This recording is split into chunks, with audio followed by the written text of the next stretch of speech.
Look, you see, I never been one for the games, so you better think twice before you even try to step in my lane. My pen game so lethal, with it rupture your veins, then penetrate in your thoughts and explode in your brain, and have you shook like Fox got ball every game. And yeah, we on the same court, but we ain't ballin' the same. Oh yeah, I'm that nice, even without the ends. Boy, I'm cold as ice. These rappers need writers for hits, a bunch of poltergeists. I'm nasty. Even if you both, you couldn't pass me. Now give me the torch, but don't gas me. I'm everlasting, so I can't never let them quiet me. I'm the one that's known to beat the odds and put a strain on society. Oh, yo, what's up? Welcome to the S.O.S podcast, the Strain on Society, the most honest hour and change of your day. Once a week, we coming to you live again at this particular time. I mean, hey, look, here's what it is at this point. Hey, look, y'all catch it when y'all catch it, right? On this particular day, though. You lucky motherfucker here, baby. My name is Jacques. I'm one of your hosts. The gentleman down below, he goes by the name of. He gave y'all some razzle dazzle with it too a little bit on that one. That was a little Street Fighter 02 combination move going. That's what's up. Oh, you old school. What you got? Some growing. Is it in the pot? I didn't know it was. It's a secret. I didn't know it was gonna do that. I'm sorry. And this gentleman to my right, he goes by the name of. It's kind of low though, professional. My name is Dion Asshole Professional. Hey, you know what's real to professional and the professional, and we are the S.O.S pod. Okay, I'm gonna get that taken care of. Podcast. Minute 52. There we go, baby. Hey. We back. All three of us. 2-minute warning. In the same time zone, at least at this point. Yeah.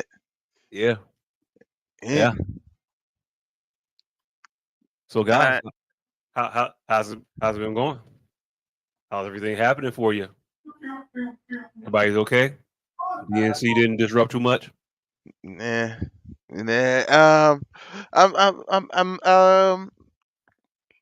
finna whoop your ass next week. I was trying to come up with a clever way of saying it, but whoop your ass week 1. Hey, look, man. I ain't even gonna hold you. I just looked at my team because I slept through the draft. This nigga. That kind of happened. I did. But hey, look, turns out everything coming to Millhouse. I think I might have won the draft tonight because it tells me I got an A+. You got an A+. Got an A+. My auto draft. Your auto draft got an A+. Yeah. You still finna lose by 50 week 1. Hey, look, man. I looked at my team. I saw my second string quarterback, and now I gotta figure out how to fix this auto draft shit. And I don't think Yahoo knows how to properly grade itself. Ooh, Brockton Von Purdy. Yeah. I don't know why they got him. They picked him up. I mean, I traditionally get a Niner every time. That's just part of my thing. I hadn't planned on getting him. I mean, hey, look, I ain't trying to cause a disparage on the guy. Decent, nice game manager, but it's not exactly what you're looking for in your fantasy football quarterback. Yeah. You don't want to. You're not starting the game manager. Yeah, you'll want 121 yards, 27 completions, right? 2 touchdowns and an interception. They ain't really gonna set the world of fantasy football on fire. Yeah, it's not gonna move the needle. It's not gonna move the needle. Probably not. So, but I got Joe Burrow on starting, so that's a thing. I did peruse Gators squad, and I gotta say I was unimpressed. I'm just gonna keep it a beam. Unimpressed? The fuck? I was a little unimpressed, sir. Unimpressed. You was awake for that shit? Yes, I was awake and on point. Hey, I keep talking myself into cow pits. This is the 3rd year in a row. I've drafted this nigga. Last 2 years, this nigga been dropping 4.5 points a game. But this year's the year. He got a quarterback. His quarterback got a quarterback. Um, he's got he's coming into the season with both a young potential up and coming quarterback and an established veteran quarterback. They spit. Hey, look, man. Hey, look, man. The fact that you have multiple members of the Atlanta Falcons on your squad. Hey, I'm gonna keep it 100. I did not want to draft Drake London. That pick was You not did. done by me. You had a little auto drafting going on It, round it round 7, 8. Got a little tedious for you. Nah, I forget who the fuck that I actually clicked on, but I looked and I said, hold on, he's still out there. How is this nigga still out there? And then I looked and it said last pick, B London ATL. I said, God damn it, no. Hey, hey. I did not want Drake London because now I'm like legitimately starting two Atlanta fucking Falcons eh, who are dependent on both a extremely overrated veteran quarterback and an unproven first round pick quarterback. Hey, man. Yeah, Um, yeah. I don't. It's looking good for y'all out there in Atlanta. Yeah, Kirk is going to do his thing. He gonna put them numbers up at age 47, 48. What is he right now? I don't know. Man, yeah. Damn, they half 100. Yeah, man, we gonna see. I'm gonna reserve judgment till week 1, and then we gonna come back here Wednesday after, and some motherfuckers not gonna want to talk about Yep, I just convinced myself. Starting Stephon Diggs. Nope, it. I'm starting Kamara. God damn it. Hey, please start Alvin Kamara. I am. I don't know. It's either gonna be him or Diggs. Start That's my him. flex. That's my flex spot. Oh no, but I'm gonna do. I think Tyreek gonna be he gonna be up and running this week. We gonna see about that. Beyond that, hey, look, man, I got Derrick Henry on my squad. I don't even know how the fuck that happened. Damn. Uh, We coming in. What was the opposite of hot? Cold. Starting this show off tepid. hey, look, man, we starting the show off on some shit that's personal to us because this draft just happened about 3 hours ago. For one of us, it happened. Both of us happened 3 hours ago. I just left. Oh, this is what's happening during one of you motherfuckers' weeks. I just walked back in here. I'm sorry. Oh no, both our weeks, like both our days so far, and then we got. All right. I thought y'all was already talking about some bullshit that I was really tuning out on. This is what's happening during y'all week. Okay, my apologies. We got a game week 1, so we gonna be at it. Yeah. Yeah. Yeah. No Diddy. No Diddy at all. But yeah, just You know what? Fuck it, full Diddy. no, nigga. Whoa. The fuck? Hey, we just talked about this shit. Never go full Diddy. You never go full Diddy. Never go full Diddy. I mean, even if there's an opportune time to go full Diddy, you still don't go full fucking Diddy. Hey, look, because it's something about that scraping and scrambling shit that, yeah, I want to see you scraping and scrambling, Daddy.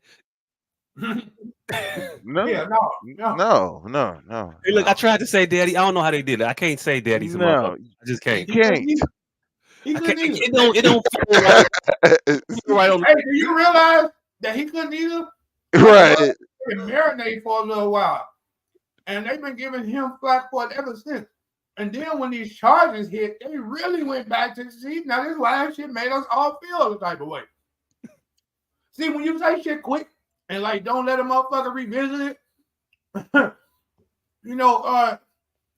they used to do this shit on fucking Bugs Bunny all the time. Come on, proceeding sometimes. And the motherfuckers just keep talking and walk your ass right past some shit. That was one of them things. Yeah, I like to see Yeah. the score sizzle, daddy. And he walked us all past it. We were whoa. Yeah, no. He said, nah, you can't yada yada depravity. Right. I mean, you can yada yada some depravity. A lot of the shit that was going on in that fucking grotto at the Playboy Mansion got yada yada. A lot of it. But some depravity. The shit they did to Justin Bieber, when that boy gets to talking, won't be no yada yada. Ooh. Hey. It's speaking of a highly anticipated tell-all. When that motherfucker hit the fan. Yeah. Hoo-wee. Hey, look. Yeah, I might read that one. I don't know. I might read that one. They better hope Quincy Jones already did when that dropped. Ooh, Because if not, what's the other boy band dude? The Carters. It's two of them. It's two Carters. One of them Nick Carter. It had a Nick very and Aaron. tragic ending. Nick and Aaron. Rest in peace to him. But yeah, one of them had that life story might be a motherfucking made for TV movie waiting to happen. Hey, you know who still alive that we Aaron Carter. My bad. That's what I said. Oh, man. Nick and Aaron Carter. Hey, you know who also probably been through some shit that we ain't talked about? Who's still alive and kicking it? Fucking Webster. I know that motherfucker got some stories. Emmanuel Lewis still alive? Yeah. He alive. I don't think he ain't had the same like health issues like a Gary Coleman had. Yeah, but he is from that ilk of when people were abusing motherfuckers like him. Yeah. I think he might be a motherfucker who don't have no story. I think for some reason I want to say that Emmanuel Lewis was insulated and protected. I for some reason I want to say he go along to get along. Hey, look, man. I just want to believe that Emmanuel ain't never got nothing. It ain't another one of him out that exists. Gary Coleman. No, and you saw the other one of him. Gary Coleman. And you saw what they did to him. Hey, look, it ain't turned out well for most of Michael Jackson. It's been 3 Emmanuel Lewis's in this fucking in the existence. Matter of fact, this is also something I want to talk to you motherfuckers about. What the fuck? Look, man, we jump. I know we jumping around, but I kind of want to focus on this one here, though. But yeah, Emmanuel Lewis, Gary Coleman, Michael Jackson. Those 3. Now I understand Michael Jackson grew out of his affliction, but those were the 3 of that. You mean? Because I don't recall Mike with Gary Coleman ever. Because what I'm saying is they were those on Hollywood's knee. All 3 of them niggas. They were the motherfuckers that we need to talk to. 2 of them are dead. Oh. They were that in all the shit we talk about, Corey Feldman and all them, Michael Jackson, Emmanuel Lewis, and Gary Coleman. Those were the 3 prototypes for that shit. Like 60s, 70s, 80s. I'm gonna go ahead on the limb and say Mike just never grew up. He ain't do no weird shit. I'm just pointing out that Emmanuel was the only one of Mike's friends that seemed not to have any issues. I'm looking at Corey. I'm looking at Macaulay. I'm looking at Brooke. I ain't saying that nigga did no weird shit. I'm just saying they were all privy to it. Yeah, I'm just saying. Look at Corey Feldman. Right. Try to live out his rock star dreams on stage and do these weird ass. I think I saw Mike do it one time, so I'm gonna do it forever now. Dances. Yes, Corey Feldman is like I said, Michael Jackson, Webster, and fucking Gary Coleman, archetype for the nigga from Nick at Night. Like those were, we can go back and say the motherfucking the original motherfucker, Shirley Temple. Her story is a motherfucker. They used to just bring her in fucking places. She was just with the shit. She just knew what it was. Like, all right, I'm gonna go touch on these grown ass men for this little check. Gives a whole new meaning to good shit lollipop. Woo! I wouldn't go there, but You're a better man than me. You brought up her being in rooms and having to go around this, but I say gives a different connotation to that song, and maybe we should revisit it. Yep. And I'm the bad guy. Yeah. Yep. Wow. Bridge too far. Bridge too far. Wow. I'm just saying that we getting rid of baby. It's cold outside. Hey. Camel Just spine. Just saying. The little girl making a song about suckers and then going on a ship full of shoremen. Say that 3 times fast. Shit. Nope. Nope. But be careful with that camel spine, Mr. Straw. Hey, man. Weak ass camel. I don't know. But other than looking at your future, week after this week, was it the 9th we start? 8th? Yep. Yeah. So other than dreading that, how else has your week been? It's been man. I did the VR thing again Oh, over the weekend. I did the Squid Games this time. Went with my girl and her god sisters, and unfortunately somebody got a lucky win in by 1 point. But hey, that shit was a workout. hey, look, I haven't done Squid Games on the VR, but was you sitting there? Did you have to cut the cookie out? What Squid Game did you have to play? They had some bridge game. Wait, are we talking? The glass bridge was you had to jump and the panels fall out. Are Yeah. these euphemisms? Are you talking about fucking? No, Nah. Squid Game is an actual show on Netflix that turned into a reality game I've seen show Squid on Games. I've seen Netflix. Squid Game, but what is this nigga talking about? He's talking about VR. video game application of it. Oh, you bought one of them octagon goals or whatever the fuck they call it? Nah, we went to a VR place. Where it's fully interactive. It's you can have up to 6 people. Oh, so you spent twice as much for one of them octagon goals. Nah, Yeah. VR these boxes ain't that much. Shit, for 6 people, goddamn it, I would have bought one of them octagon goals and sat in my living room. Oh, but you can't. But hey, look, man, 6 people. Have to pass it, pause it. You buy your own Oculus or Octagon Gold, as you like to call it. It's just one unit for 6 people, and then you gotta sit there and share. Exactly, nigga. And we get a whiteboard and we write it down and we get our glasses of wine. Hey, look, man. I'm not finna sit here and watch this motherfucker watch the air. No, you don't sit and watch the nigga. You watch the screen, nigga. You watch the screen. And you watch. Yeah, you can watch the screen, but I'm not watching neither. I want my turn. Right. It's not fun watching. It's not that much. After the first motherfucker go, you don't want to see it no more. Right. You get tired of looking at somebody else having a great grand old time. Hey, I get bullshit. Hey, you ain't done yet, nigga. Hey, I don't know about you, but I hate paying the price of owning some shit to try some shit out for an evening. That's just me in particular. Well, you only paid $20 per how much was the VR? How much y'all pay for it? It was like I want to say about 45 a person. Exactly. Ooh, shit. Yeah, I got hit. Exactly. 6 motherfuckers. That's 3 Oculuses. They could have had 3 octagon goals in that motherfucker and only had to pass it twice. Nah, but it was only it was 4 of us. Oh, all right. That's a little more reasonable. Hey, look, man, that's $200. The octagon goal is like $300. It's a little more reasonable. I thought it was like 8 of them. But yeah, you come home with one octagon goal for 6 people, 4 people. Nah, fam. Nah.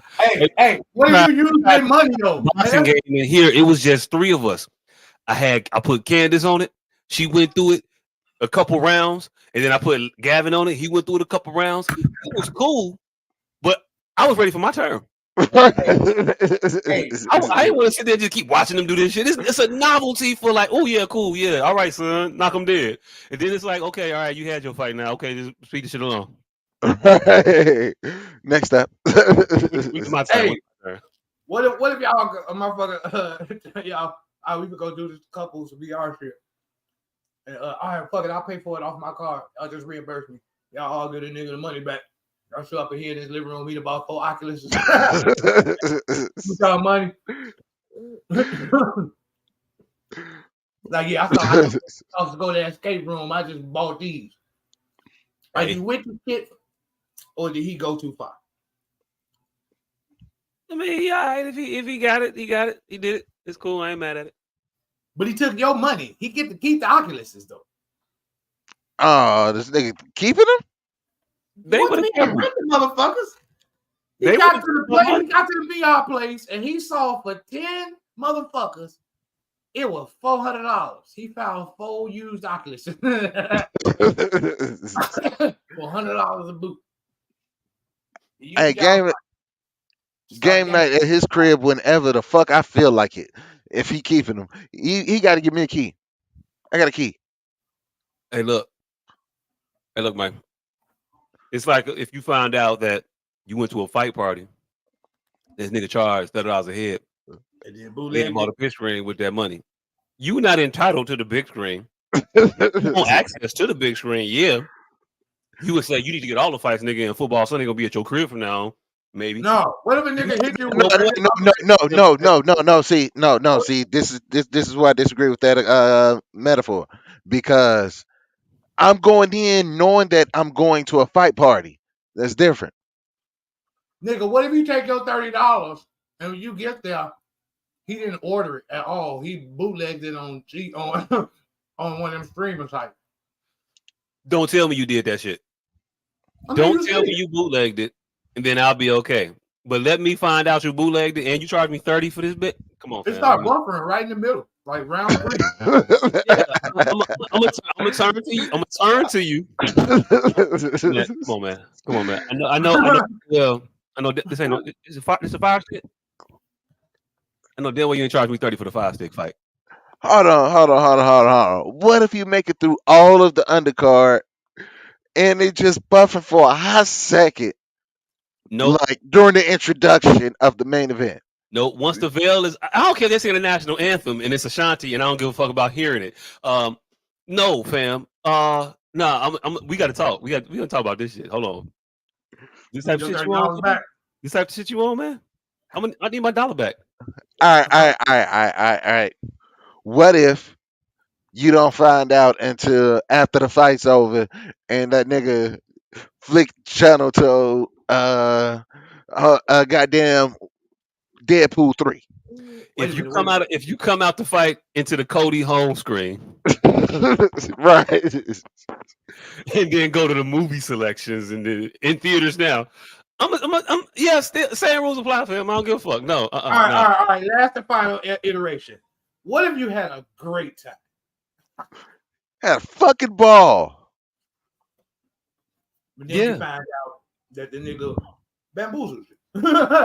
Bamboozled you out of $30. I mean, but it was snacks and shit too, though.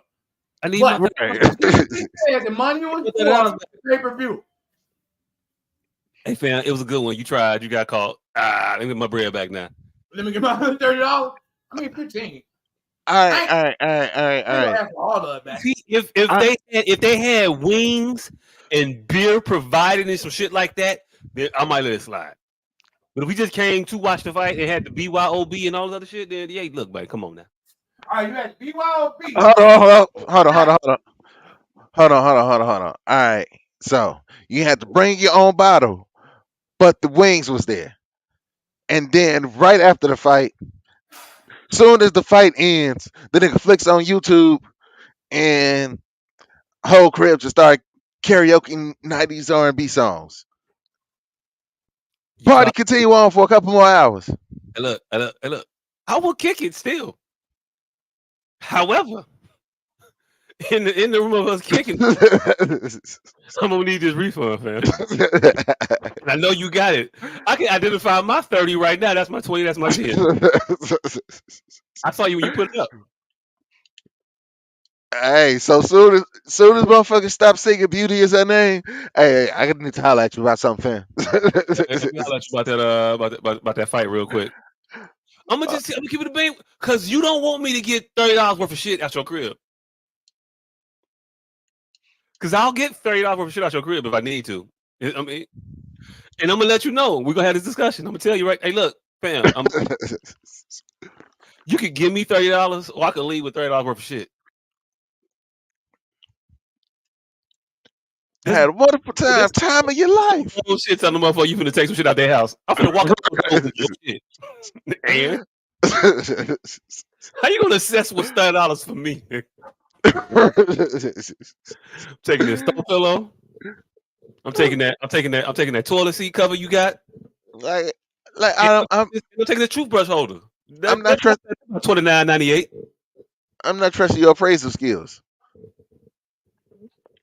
Hey, no, I Hey, probably wouldn't feel like that nigga lightweight Justin Smollett. hey, hey, look, man. Hey, look, Like if man. I found out, I might take it in dishware. no, if I thought about this shit as I was just sitting in the kitchen pouring me a beverage. If if I didn't find out that night, I think I have a problem with that shit. Like if I don't find out from him directly and that night directly, I think I'm having a problem. Nigga, what the fuck did you charge? Man, I'm gonna stay in the crib. I got fire shit too. Hey, what if you don't find out until he talk about doing the next one? That's what I'm saying. If I Like don't like find out, the week before the next fight, like, yeah, I think I'm gonna do another fight party like I did last time. You know, the when I only charged way, $30. the Put it only way I'm gonna let a nigga sell me some fire stick shit, no diddy, is if his TV setup somehow better than mine. Like he got a 99-incher pause on the wall with lights and shit, and a fish tank underneath it, and the whole ambiance brings his fire stick up Does leagues any of above that mine. make Javon Davis hit Shakur Stevenson any harder? Yeah, his fire, his ambiance has to be leagues above mine that brings his fire stick pause. That's the only way I'm not fucking this nigga up for charging me $30 for fire stick. Pause. unless he has put your fire stick to shame. Yeah, because I've been in niggas' cribs. A motherfucker had the fish tank in the wall and the lights and shit and the pool table. I'm cool. Yeah. You got me out of $30. I still win the game, but Hey, fam, I'm less angry. I'm not paying for the ambiance in your crib. I'm just not. No, I'm telling I'm, you the only way. I'm not bringing a better class of whiskey over to your crib because you got LED lights in the city. Like, no, that ain't how it work. That's literally how it works, nigga. That's how you it do work. it. That's how it works now. We all want to be at the nigga crib who got the dopest crib. Maybe that's why I don't get invited nowhere because I'm bringing the same ass bottle of Jameson Oh, yeah. or whatever. If I'm drinking Casamigos that night, guess what I'm bringing to your crib? But see, the thing is, motherfucker might not come. That's the thing. If that nigga if the crib ain't dope enough, a motherfucker might not show up. Hey, nigga, are you going to a fight party to watch a fight on the TV that's smaller than the one you got? No. Definitely. No. No, not at all. Not at all. Not at all. Matter of fact, I think it's disrespectful if your TV is smaller than my TV when I get over to your crib. You better absolutely know that you got to have you got to have an appropriately sized television to even consider hosting a fight party. If you Right, ain't like got you 50 call a inches motherfucker. or better, if you ain't got 50 inches or better, then shut the fuck up and go and watch the shit by yourself. That's a Pause. personal pan Do you television. gotta pause 50 inches? You say 50 inches or better. Do you have to 50 though? Like, let's be real. Let's be fucking real. Do you have to pause 50 inches or better? Let's be fucking real. Hey, Hey, better safe than sorry. What the fuck impale mission is that you pausing? What God, the fuck hey, impaler? what the fuck movie was it? Where the nigga had the joke about the nigga that walked in the elevator with him. Nigga talk with a lisp. God damn it. Hilarious fucking I've joke. heard a lot of long dick elevator jokes, so I don't know if that puts me in some type of weird. 100% puts you in the weird. I mean, to Yeah. have a catalog of long dick elevator jokes. It's the two Just not janitors. long dick jokes. Hey, Long dick elevator specific jokes. I mean, they're not all elevator Face, jokes. One of penis. them is a fishing joke. One of them is a fishing joke. One of them is the Mariana's Trench joke. They're all pretty much the same fucking joke. You just change the locations. That's how those good old standards work, nigga. Black man, white man, Chinese man. It was all the same joke. You just changed where you sat them motherfuckers. So yeah, it's the same long dick joke. One nigga say it's cold. Other niggas say, yeah, it's deep too. Like you're right. That's the standard joke. Now you can change them motherfuckers from the ocean to the elevator to the sewer. Like you can the place that you put them niggas is inconsequential. Now you can see how a motherfucker have a litany of long dick elevator jokes, nigga. Because it's essentially only one joke. Hey, yo, look, if you remixing your elevator dick jokes to extend the longevity of your dick joke telling ability while in an elevator, kudos to you, fam. I don't know. I ain't got a lot of dick jokes. I don't know. I was going to make one up, but it ain't come to me quick enough. Boom, boom. Boom, boom. We was on weeks, right? Yep. So besides that, yeah. Yeah. So I yeah, don't know. that was my week. Anything to Nah, show? VR shit. Yeah, I got cheated. I had an epiphany this morning. And what was that? Well, not really an epiphany. I just had the actual, literal execution of somebody working in their own worst interest, like right in front of my face. Kid drop off line, right? Mm-hmm. You know, the school drop the kids off, then you pull out. Yeah. We drop the kids off. I'm trying to leave, so I'm pulling out of the space. Cars are not letting me pull out of the space. The very same cars that want the space won't let you get out of it. To get a spot. I'm trying to pull out of a spot. You should let me pull out and then pull the fuck in. Yeah. I had to bully my way out to get in front of a motherfucker. And this motherfucker immediately just pulls into my space. Like, nigga, you wasn't gonna not let me out the space. Say, help me help you, nigga. People will let their selfishness work to their own detriment. Is wild. And that just made me be like, I don't really have no faith in humanity at this point no more. Nigga, no more. You should feel comfortable knowing that humanity is in a safe place. I'll be holding out slivers of hope.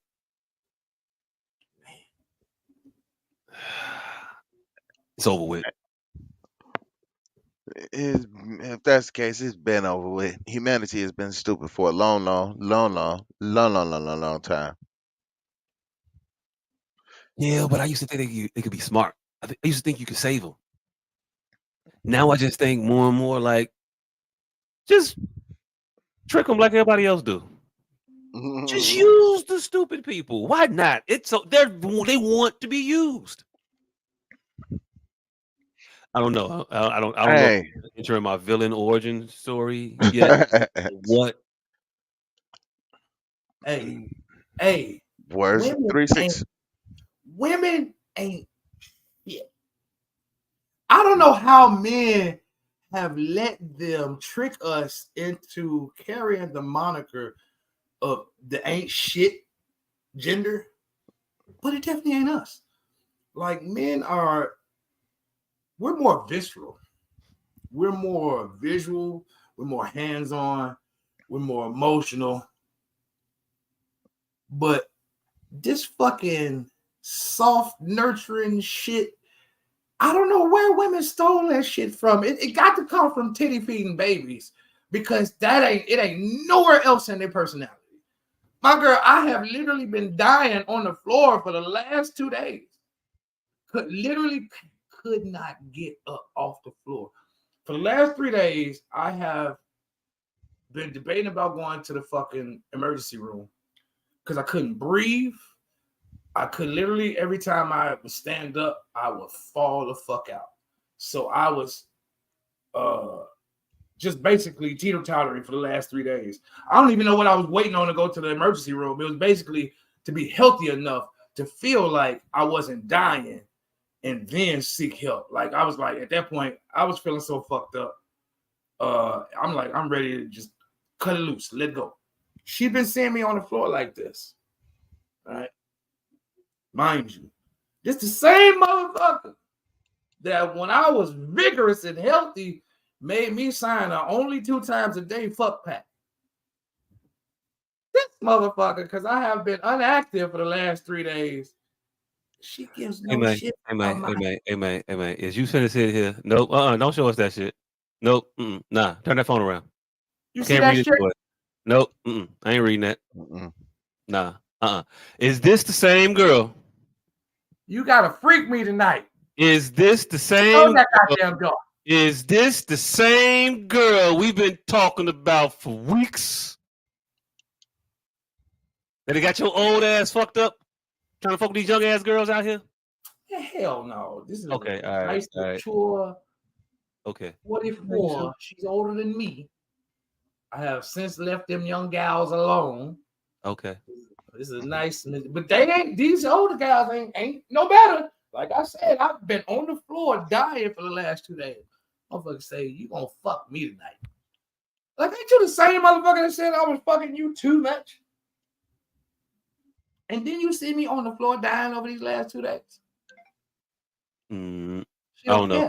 You're not strengthening my resolve nigga, for humanity, by the way. What?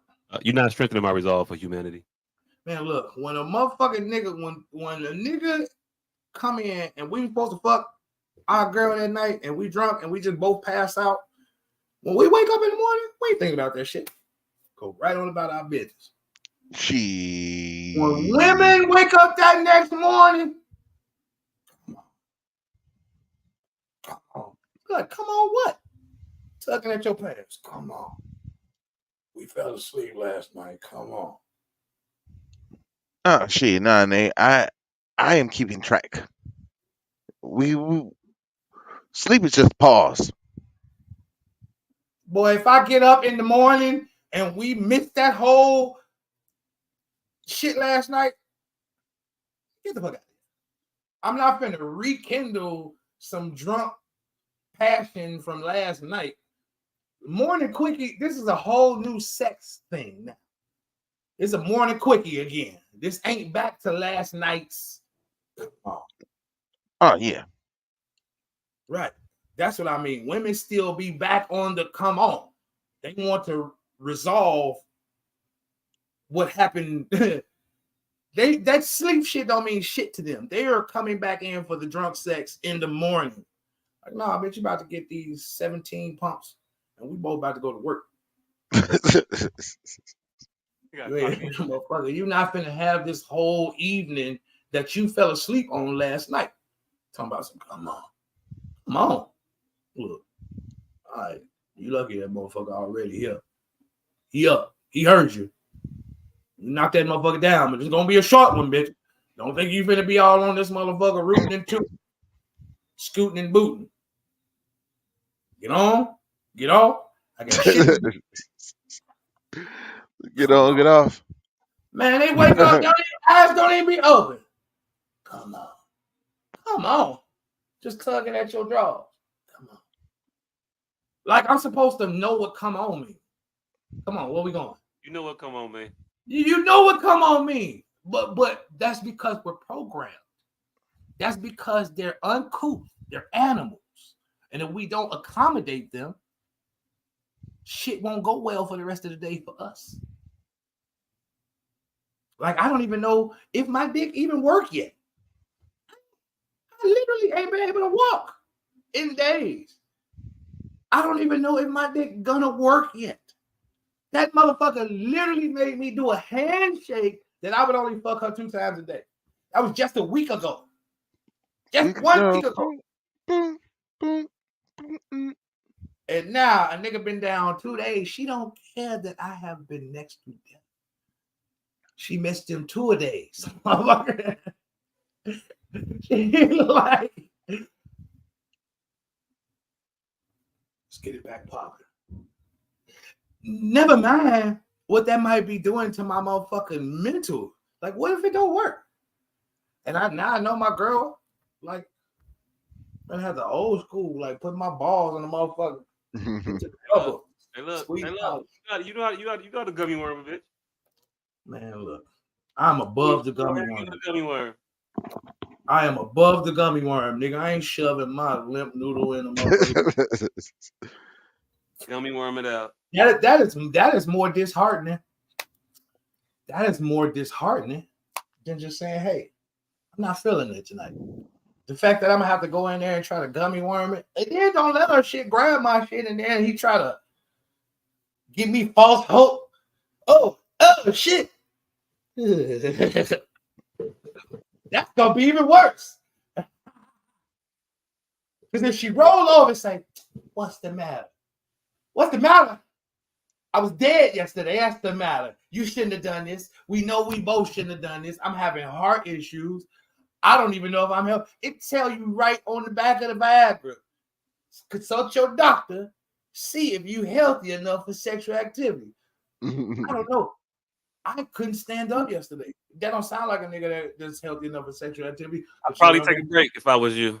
But I'm also the nigga that earlier told you to go get around some people that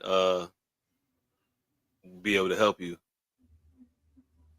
Well, I'm gonna find out. Hey, this how you know when you be doing too much in the bedroom. A motherfucker with no job said, I got shit to do. When she told me about just 2 days, she's like, I be having shit to do. No, you don't. Like, motherfuckers are trying to real life hit you with some motherfucking legitimacy, but it ain't they legitimacy. You know when a motherfucker ain't got shit to do, they still got shit to do. They just mean me and this motherfucker be around this motherfucker 24 hours a day, staring at each other. Oh well, hey look, but like I said, I don't know what it is about you that they done with, but sometimes it's great. I don't know, go get a power wave or some shit. It's certain coinish phrases, nigga, that people use that just blanket get them out of trouble. Like my kids. I'm grown.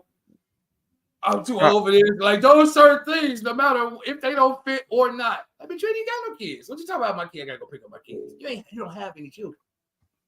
Oh, I had kids. Swallowed them. Like I said, but people will hit you with it.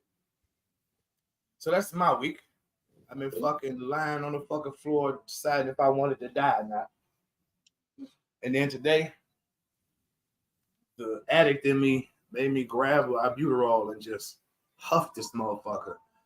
And it brought me back to life. So now tomorrow I need to call my doctors and tell them that, hey, I might not be dying from heart failure. It may be some sort of lung. Because they keep telling me there's this big artifact on my lung. But they keep saying artifact. Like it's just some shadow. Because I'm like, hey, that artifact. Is your doctor Indiana Jones? You got Laura Croft, MD, as your resident motherfucker? No, I got one nigga named Tanoy and one nigga named Revella. And these, like I said, sound like some motherfucker from a Brendan Fraser movie. They sound like these motherfuckers been getting their goddamn doctorates during COVID. Then, you know, that shit wasn't the best time to get a certificate. All coughs ain't the same? Man, like I said, my nigga, these motherfucker came in. Now this is one doctor come in and tell me, yeah, it ain't nothing on your motherfucking I don't know what that last tech was talking about. There's nothing on your lungs. And then my girl cussed his ass out. She like, now go look at that shit. He come back in like, no, I didn't even look at it. There is an artifact. They just keep saying artifact. Like, what the fuck does artifact mean? Well, artifact just means it could be a happenstance of the way you land. It could be a happenstance of the way you sitting. It could be some old shit. But they just kept treating me for pneumonia, but the artifact would never go away. And so, like I said, today, I was almost finna check out for the last 2 days. I think my resolve literally kept me on the face of this earth. Because for the last 2 days, my blood pressure been around 70 over 35, 40. Like for 2 days straight. And that sounds low. Huh? It sounds low. Yeah. Yeah. So It is. So I started fucking So when I say shit like you should get around some people, because you keep keeling over and stuff like that, get around some people. I was around them motherfuckers when they let me go in this condition. Like, I've been in this condition the whole time I was in there. And they let me go. So being around people ain't the right thing. But you be leaving though. Hey, I need to go old school. I need to go old school African and just die around loved one. That's it. That's it. That's all. Because these motherfucking medical professionals are just poking and prodding at me, and they don't really give a fuck. Like, if you look at my arms right now, my shit is so, they're like track marks. Like, I be getting fucking high around this motherfucker because I'm a hard stick. No Diddy. A hard stick. Right. Like, what the fuck did that mean? Like, yeah, that's what it means when we just, it's hard to poke you. It's a little it's a struggle to get it in. So motherfuckers told me my veins roll, I got thick skin, I'm a hard stick. Everything but that my heart wasn't filling my veins up with blood. That might have been the fucking issue. Might have been. But if all this shit is due to fucking goddamn lung issues, now my shit 134 over 85. Ain't that a bitch? All you need is more oxygen. I don't know. Albuterol, like I said, this is a steroid, corticosteroid. It's a stimulant. Albuterol is albuterol, prednisone, all that shit is stimulants, it's steroids. Cocaine. Yeah. Albuterol is better than prednisone, though. Prednisone to give you the shakes. It makes you like a cluck. Point is, albuterol is a beautiful thing. I used to like it. I like it. I used to like it. I used to get my nebulizer, get myself a breathing treatment. Be nice. You be high. You do be high. Hey, you know I could get my hands on anything, baby. Breathe the treatments, baby. I get my hands on anything. Anything. You just say the word. Breathing treatments. So yeah. You see, I said I have to call my doctor tomorrow and tell him about this, but I'm prepared tonight. But yeah. So I think I'm starting to get to the roots of my issue. I may not be dying. I may have some sort of lung malady.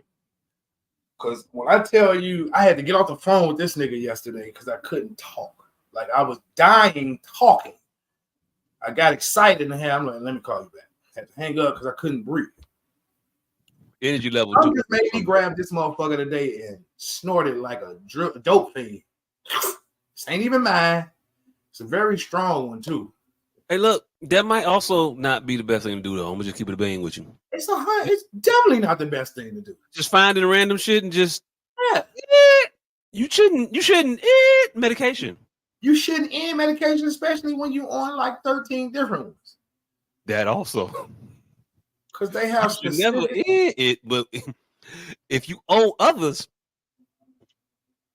You definitely should. But like Definitely. I said, I felt like I was on the way out of here anyway. So I just grabbed that motherfucker, and then like the light started coming back on. I'm like, oh shit. Ain't this a bitch? Steroids.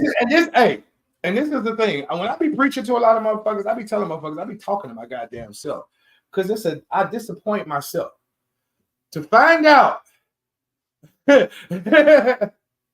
I maybe have some type of love issue.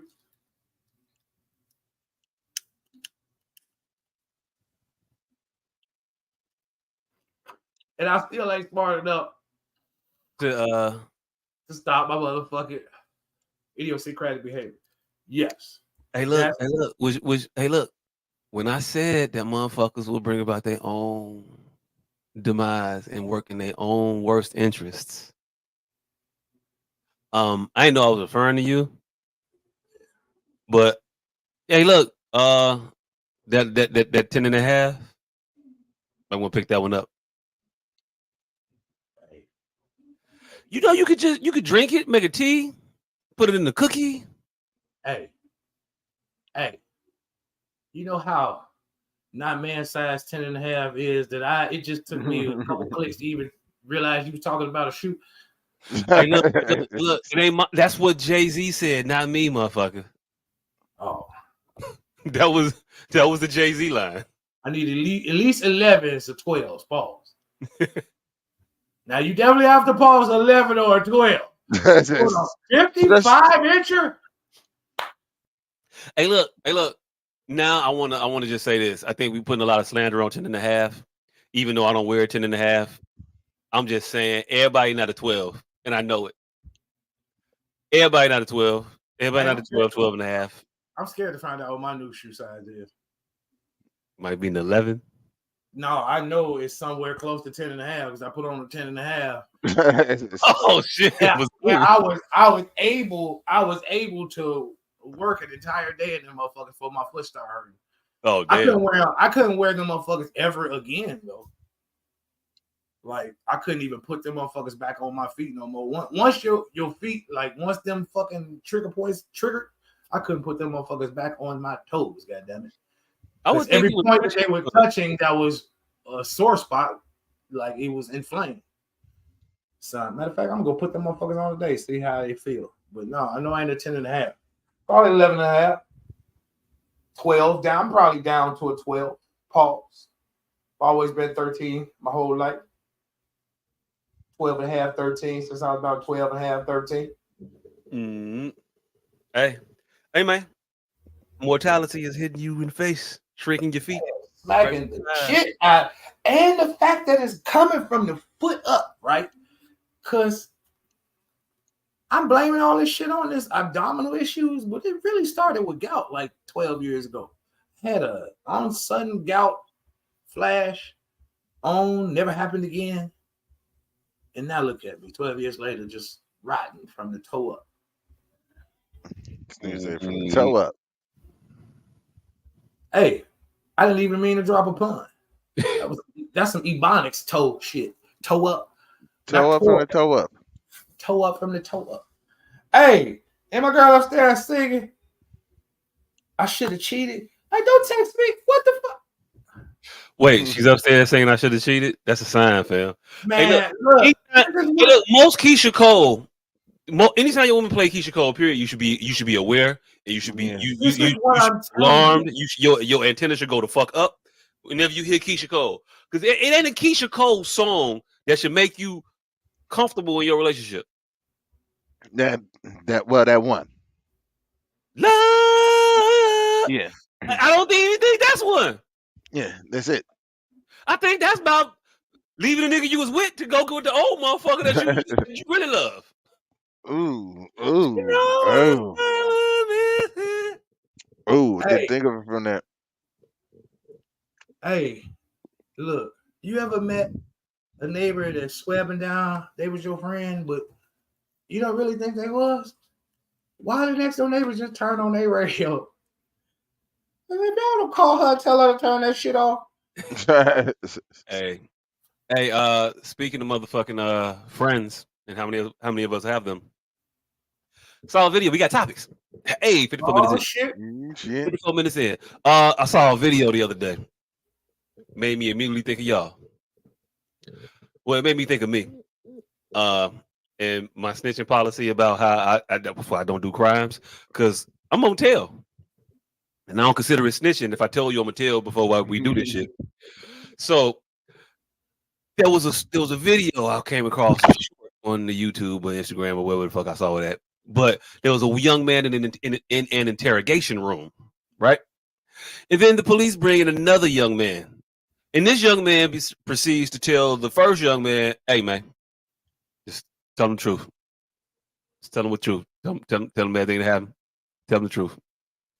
And he proceeds to try to convince his friend, brother, compadre, whatever, to talk.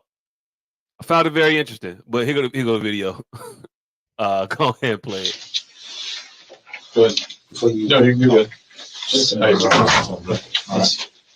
You tell the truth, the real truth, what you seen, what you know. They got it on video. The real shit, just tell the truth, dog. Not the other bullshit. Just tell the truth, dog. They got it on video. Remember when Mookie went live? They know that. They seen us at Slugger House. They seen us leave Slugger House. So basically, we're trying to be real with you. Okay, I told you it took a little while, and they followed it, bro. All right, I followed that on the back end. Just tell the truth, bro. Real shit. Just tell the truth. Who you seen put it in there, all that. Just tell the truth. I gotta get you home, man. I really don't supposed to have you down here, you know that. It's bringing tears in my eyes because you in here, bro. Nigga, what? You just you know what I'm saying? I love you, man. Love you too. Y'all too, man. Hey, whatever y'all can do to get us home tonight, I'm gonna take him home. Okay, I got you. Well, like I told you, we still gotta work through everything. Your honesty and your cooperation goes a long way. Like I told you, okay? So just tell the truth, bro. I love you, man. Love you too.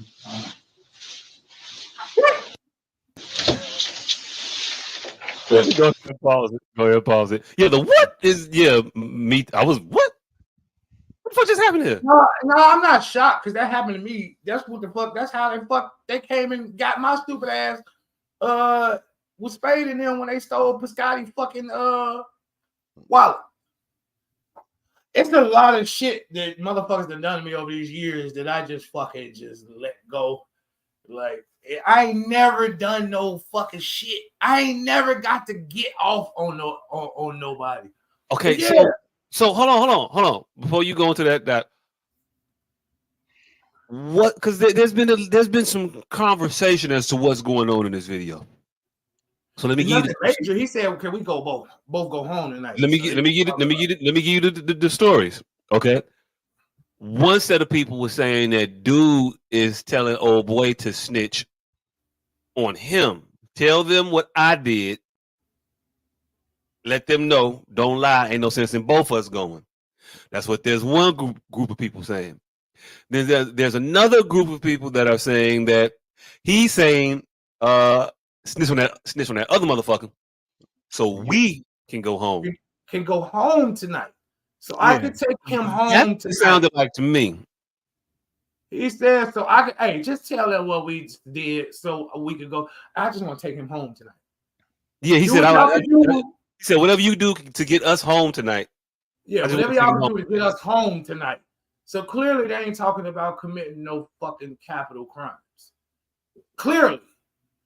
They are talking about telling on someone else who committed a capital crime. Mm-hmm. He said, whatever you can do to get, they got us on camera, bro, walking in and out of there. So tell them the real truth. What happened when them cameras weren't in purview? Because we are going down for whatever Chico and them did today that we ain't got shit to do with. Tell them the real truth. I just want to take him home tonight. Whatever y'all do. And clearly he done been told on some motherfuckers a few times. I'm like, hey, I love you, bro. Hey, I just want to take him home tonight. Or hey, here's the scenario in which that other people I get what they're trying to say about the whole he's trying to get them to tell on the other person. Well, tell on him, tell what he did, and not necessarily be a snitch. If he's saying they got us going in there, I just want. Let me give you the probable defense. If they got us on video going in there, and I was the person that happened to pow, old boy. I'm not going. I'm trying to hold on. I'm trying to set up a scenario in which it was a self-defense incident, and I want you to corroborate the truth of what happened in my self-defense scenario. So tell them that old boy was in there. He started wilding. He was trying to get us, and then I ended up getting him, so we can go home. It could have been over some illicit, like, hey, yo, look, I was trying to buy some dope off this motherfucker, and it went bad. That could be very well. We probably got a few rehearsed stories. Right. I mean, the truth. I'm just giving the benefit of the doubt as to the plausibility of what they doing, and old boy not really snitching. I think he was snitching, but I'm just trying to play devil's advocate. And he's finna tell on some damn body. Mm-hmm. That motherfucker said, hey. It wasn't. Hold on. Let me unmute my unindemnify myself. It wasn't the fact that he was in there. It was the fact that he looked like he had been in there before. That motherfucker said, hey, I just want to get us home. I just want to get us home. Whatever y'all do to get us home tonight. Like, who would even think whatever's going on, fam? There is not one time that I was sitting in the police station that I thought I was going home that night. Like, it was just nothing in me sitting there handcuffed to a table that I thought I was going home that night. Nothing. What if it was 11:30? Huh? A.M. Like, what if it was early, nigga? If it's early, they're gonna lose your paperwork to make sure you don't get to the. So you ain't never got no hope of going home that night. My nigga, the day they kicked in my door, they did that shit at 11, might have been 10:15 in the morning. You know when I got to 130 Luella around the corner was 11:30 at night. You know when I got to the county was 5 o'clock in the morning. Whenever you deal with the CPD on some handcuff to the wall shit, do not expect to go home that night. Like, I've never expected to go home that night. Only time I went home. Have you ever been on the expedited release conversation thing? My nigga. Not only have I never been on the expedited release program, but this last time that I was locked up, when they just kicked my door in 2018, I asked them, like, why the fuck does this shit always stop at me? Like, clearly somebody told on me. Why the fuck y'all ain't asking me to tell somebody? How come I'll never get the conversation offer. Man, I'm literally handcuffed to the wall on 130 Luella like this, sitting on the floor because that bench hard as a motherfucker. The floor was soft. Motherfucker say, yeah, you got us. I got y'all.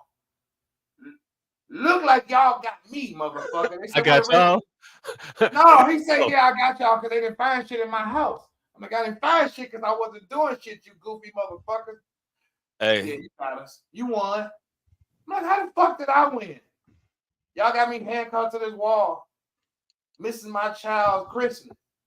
You got no fucking kids. I could be making them, but I'm handcuffed to the fucking wall. They don't know that. They don't know if you missing your child christening. It's Tuesday morning, but you don't know. We could have had we could have had an arrangement with the preacher. I'm like, hey, bro. I'm sitting there moving these fingers and shit. I'm like, hey, bro, ask me this. Like, why the fuck, when y'all always stop this shit, do it stop at me? Like, y'all ain't never asked me to tell on nobody. Nobody. Hey, I got two questions. I'm gonna ask them one at a time though. Yeah. Could you be person to the entering the room person in that scenario, if you were saying, and I'm just taking it on the altruistic, hey man, just tell them, just put it on me. Just tell them I did that shit. Tell the truth. You go I've home been tonight. that nigga too. Huh? I've been that nigga when it's 2013 when they kicked him out there that time, and I was talking big shit in the fucking interrogation room. I was like, well, fuck y'all. Y'all ain't got shit on me, baby. And then by the time I'm still in my clothes though, like in my street clothes, they had me in the interrogation room for like 6 hours. I walk out that motherfucker, I was talking big shit. They got my wife and her oranges already. Like, yeah. Hey man, hey man, hey man, hey man, hey man, hey man, hey man. You can't take the taking it for your wife don't count. I'm like, yeah. They wouldn't even let me take it anyway. I'm like, pause. Yeah. I'm I'm like, hey, bro. I'm talking about your boy. You letting your boy off the hook in the situation, letting your co-conspirator, letting your co-defendant off that actually was in the shits with you, eating the whole charge. Could you be that person? Man. Oh, hold on. We finna make a fucking phone call on this motherfucker. While he deliberating, Mr. Professional. I don't know if I would have the wherewithal to go into another interrogation room and be like, "Hey, just tell them it was all me." I mean, I would tell them it was all me, but I'm not going. I don't think I feel comfortable enough in a goddamn police station to just. I wouldn't know that would be an option to be able to just go into another interrogation room and be like, "Hey, put that on me." Hey, yo, go ahead and put that on me. I would think it was witness tampering, but I don't know. I can see myself taking the rap. Hey, yo, look, I'm just telling me it was mine. I probably would do that while we was getting arrested. Hey, look, just put it on me. Just said it's all me. Now, my second question. I just asked that first question for no reason at all, I guess maybe, but for a reason. Second question: could you be person A that was already in the room being told to snitch and just follow orders? Could you bring yourself to do that? I would think it was a catch. Like, I would think the nigga is just saying what he has to say in front of the police. I wouldn't know. I still wouldn't tell the truth. Yeah, it's definitely leading to a story where, hey, he was like that when we got there. I mean, y'all seen us go in and we got into it with that nigga, but if we don't have no preemptive truth, I'm definitely not telling the truth, nigga. You know this, I know this. You might as well not even come in there and trying to convince me of this. I'm gonna think it's a ploy, no matter how much you sit there and say, "Hey, I know you think this is a ploy." No, it's not a ploy. This is the real. Tell him the real truth. I'm never gonna tell him the truth. So you might as well not even come in that interrogation room, because I'm always going to think it is a the ploy. wink is implied. Yeah. So They watch. the wink is implied. So you can never unwink. Never break character. Die with the lie. I can never. There's no high sign to get you to tell the truth. There's no high sign for the truth. There's always a high sign for the subversion, but there's never a high sign for the. Hey, yo, look, just be honest. Here's the thing about die with the lie. This is what nobody ever tells you. Like, the police threaten you, like, if you don't tell the truth now, you can never tell the truth. You can always tell the truth. Yeah. So just lie. Just lie until you firmly know you can tell the truth. Lie. I give a fuck if Jesus came in there him goddamn self. I'm gonna have to be sitting behind the pearly gates already, and God is going to have to say, "All right, now tell me what." All right, so what happened that Tuesday? I'm literally gonna have to read the addendum of the pearly gate bylines and see that they can't kick me out. So you will snitch. You just want to be sure I will snitch, but it has to be a lot of adjudication going on. You just got to know you supposed to. You got to be sure. A lot of adjudication is going to have to happen. You got to be sure, man. Just say it. No, because that leads. What's the adjudication for? I've been doing this shit for the last week. I mean, real talk. I'm getting tired of this shit right now. But motherfuckers, I'm saying the thing, and then you're saying the same thing, but you don't want to say it the way that I'm saying it for reason. I said you would snitch, but hey, look, you just want to make sure first. And then you want to say it and try to clean it up and clarify it. Well, no, I'm gonna do adjudication. What the fuck is adjudication? Because there's impetus there. There's a fair language language has very many passages. So what is adjudication? Your sure, your laissez-faire sure ain't as authoritative as my adjudicated sure. What does that mean? I know that. What does that mean? What? A motherfucker with a certificate? No. What does your adjudication mean? What? What does your adjudication mean? It means because you're making a distinction that means that has no difference. Man, it's a reason. That's what you're doing. And I've been suffering from that for at least about the last damn near week.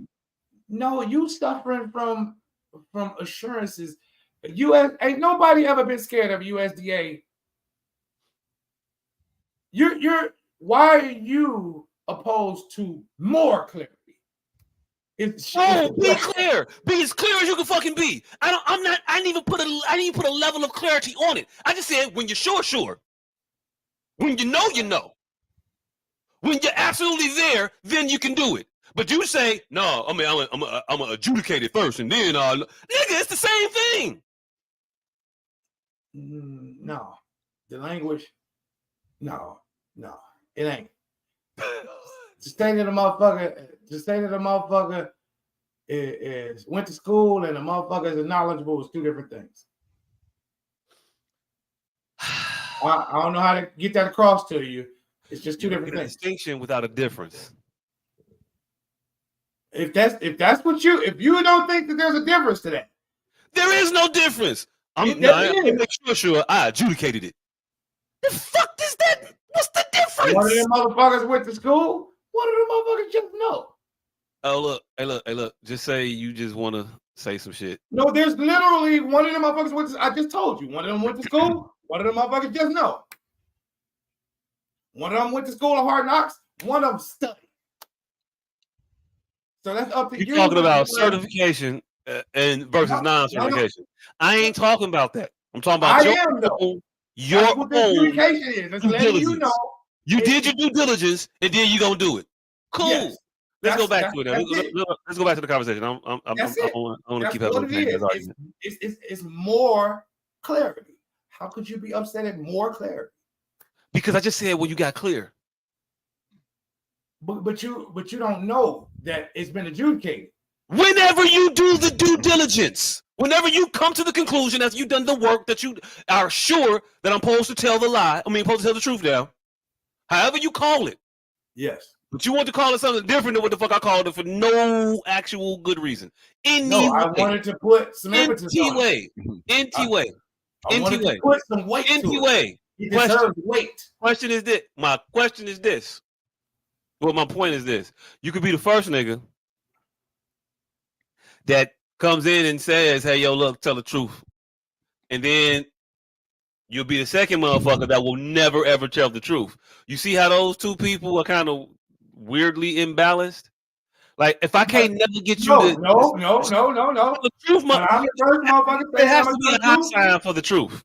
No. When I'm the first motherfucker... Hold on. I think criminals need to develop a safe word so we can be sure. I come in there and I say tell the truth, I mean fucking lie. So no, those two people are still on the same page. Yeah, but what if I want you to tell the truth though? I'm never going to want you to tell the truth. We talking about me. I know. Ask me a question. I'm never going to want you to tell. I got it now, but when would you say that first? That's always what I said. All right. Right. I said if we don't have no type of high sign, I said that. I'm very clear. If we don't have some type of high sign, nigga die with the lie. That's also the nigga who came in there saying tell the truth. He's lying too. Tell the truth. The truth, nigga. Yes, I've been that nigga and meant lie wholeheartedly. Probably to this nigga right here. Tell him. So is the castigation necessary then, in your opinion?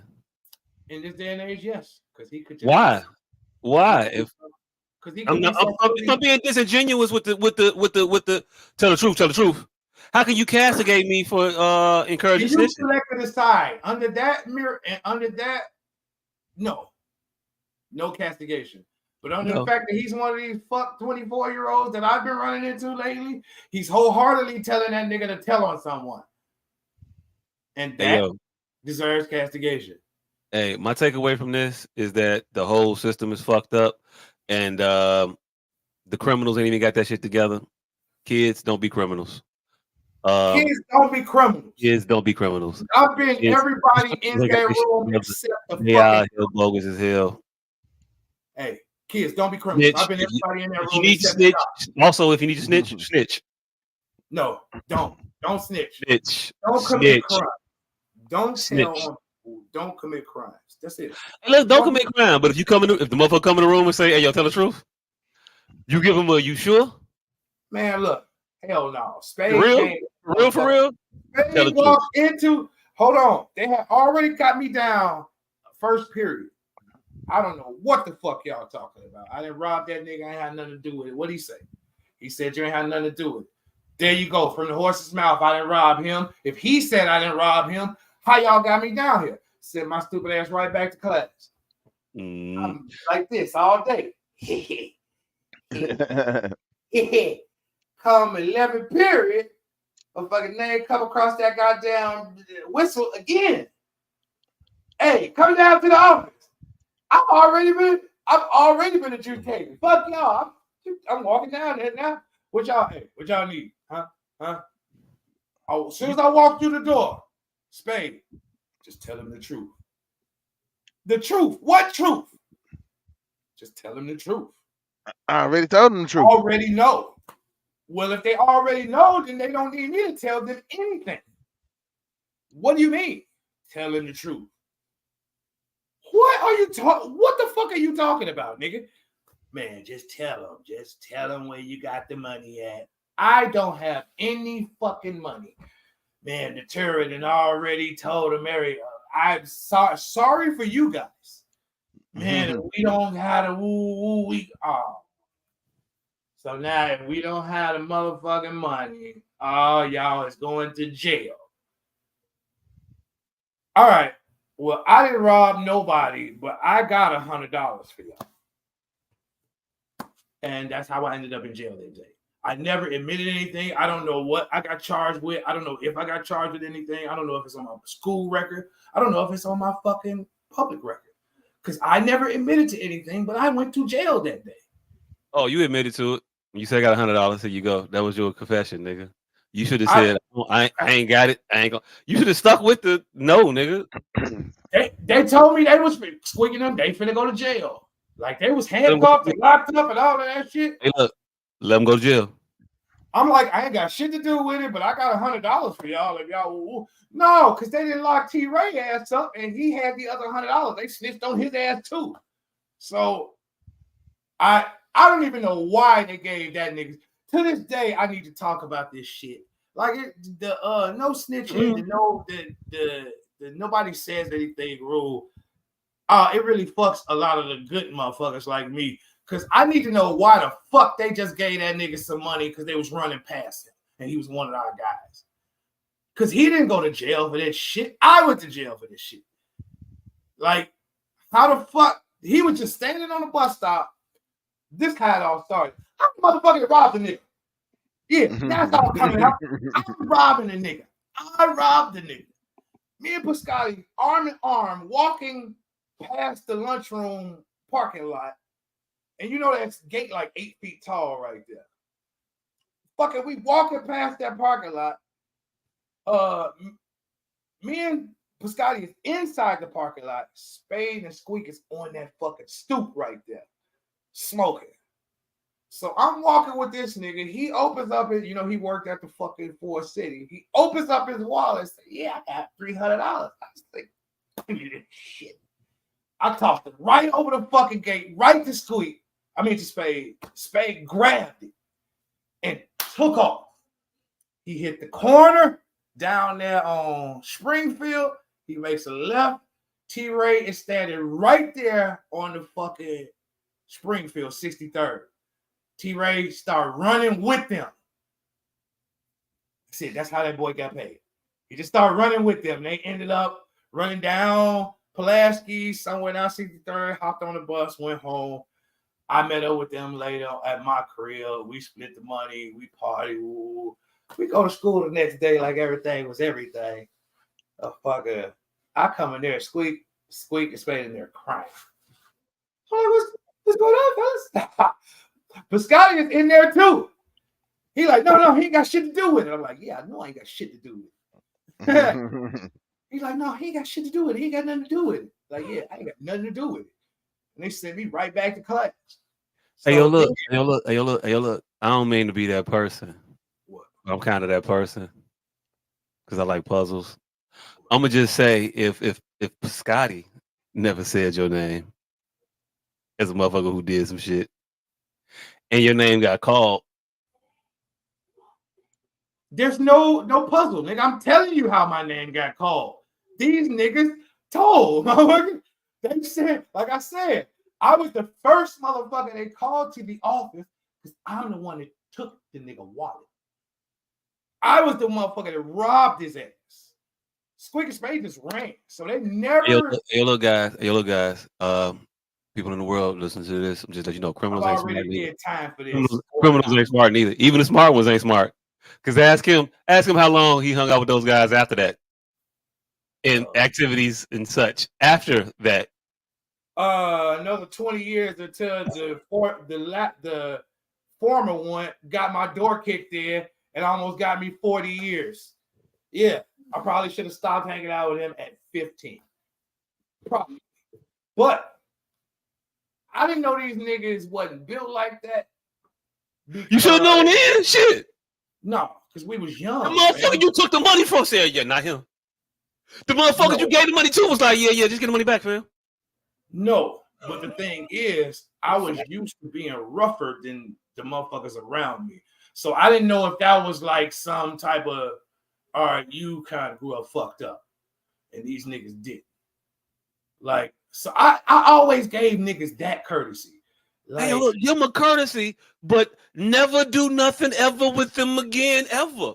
I never did nothing with them motherfuckers again, ever. Like I said, motherfucker, I never did shit with nobody. None of them niggas ever again, ever. What happened was 20 years later, Squeak popped up with Skelly, and Skelly was fucking getting fucked over on some weed and shit.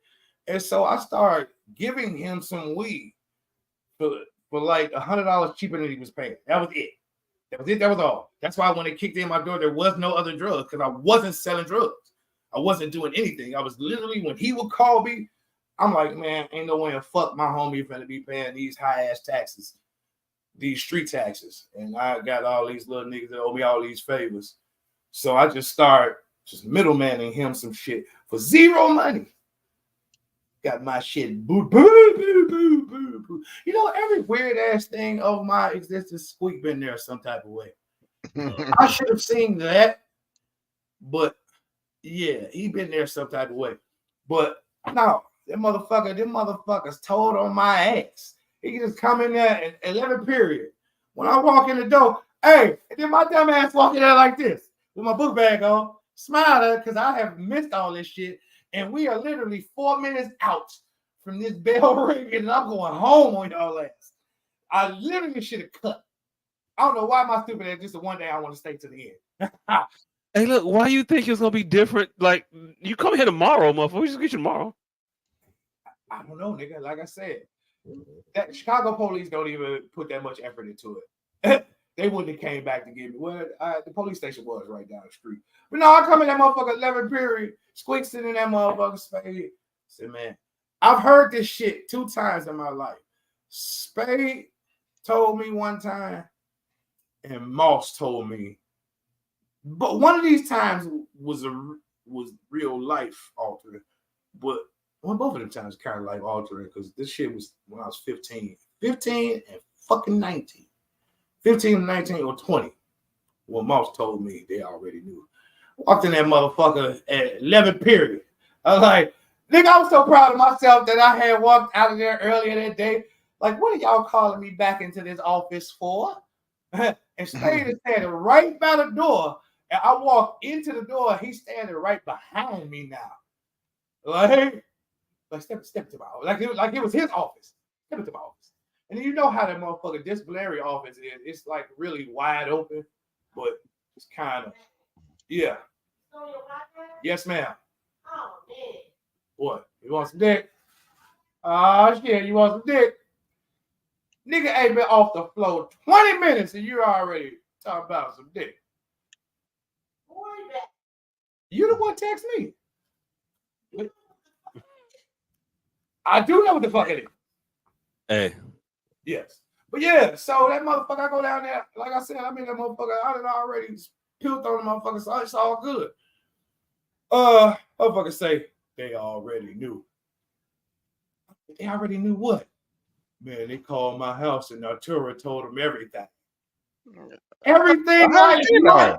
Nigga, how does she know what? Like what? Man, so they called her. So what I found out is they called my sister, and she's supposed to be smarter than this because she was 18 at the time. They called and asked her, was there a red Coach wallet in it? He said, I don't know why this nigga kept the wallet. Is there a red Coach wallet in your brother's room? She went in there and looked like, yep. I don't know why she was even home. And it was a lot of shit. A lot of variables added up to us going to jail that day. And them niggas is just the worst. Just the worst. Because I had evaded all my captures and shit. And yeah, say they asked her, is it the red wallet there, the red Coach wallet there? Yeah. She said, open it up. Is the nigga ID in there? Yeah. Told on his ass. He told on ours. Walking motherfucker just tell him everything. I'm like, I don't know. Motherfucker just kept saying it. Hey man, just tell him. There's no more. I don't know. But no. This story gets wilder though. I had spent $100 because he had $300. Me, Squeak, and Spade, $100 a piece. And Squeak and Spade gave T-Ray $25 and $800.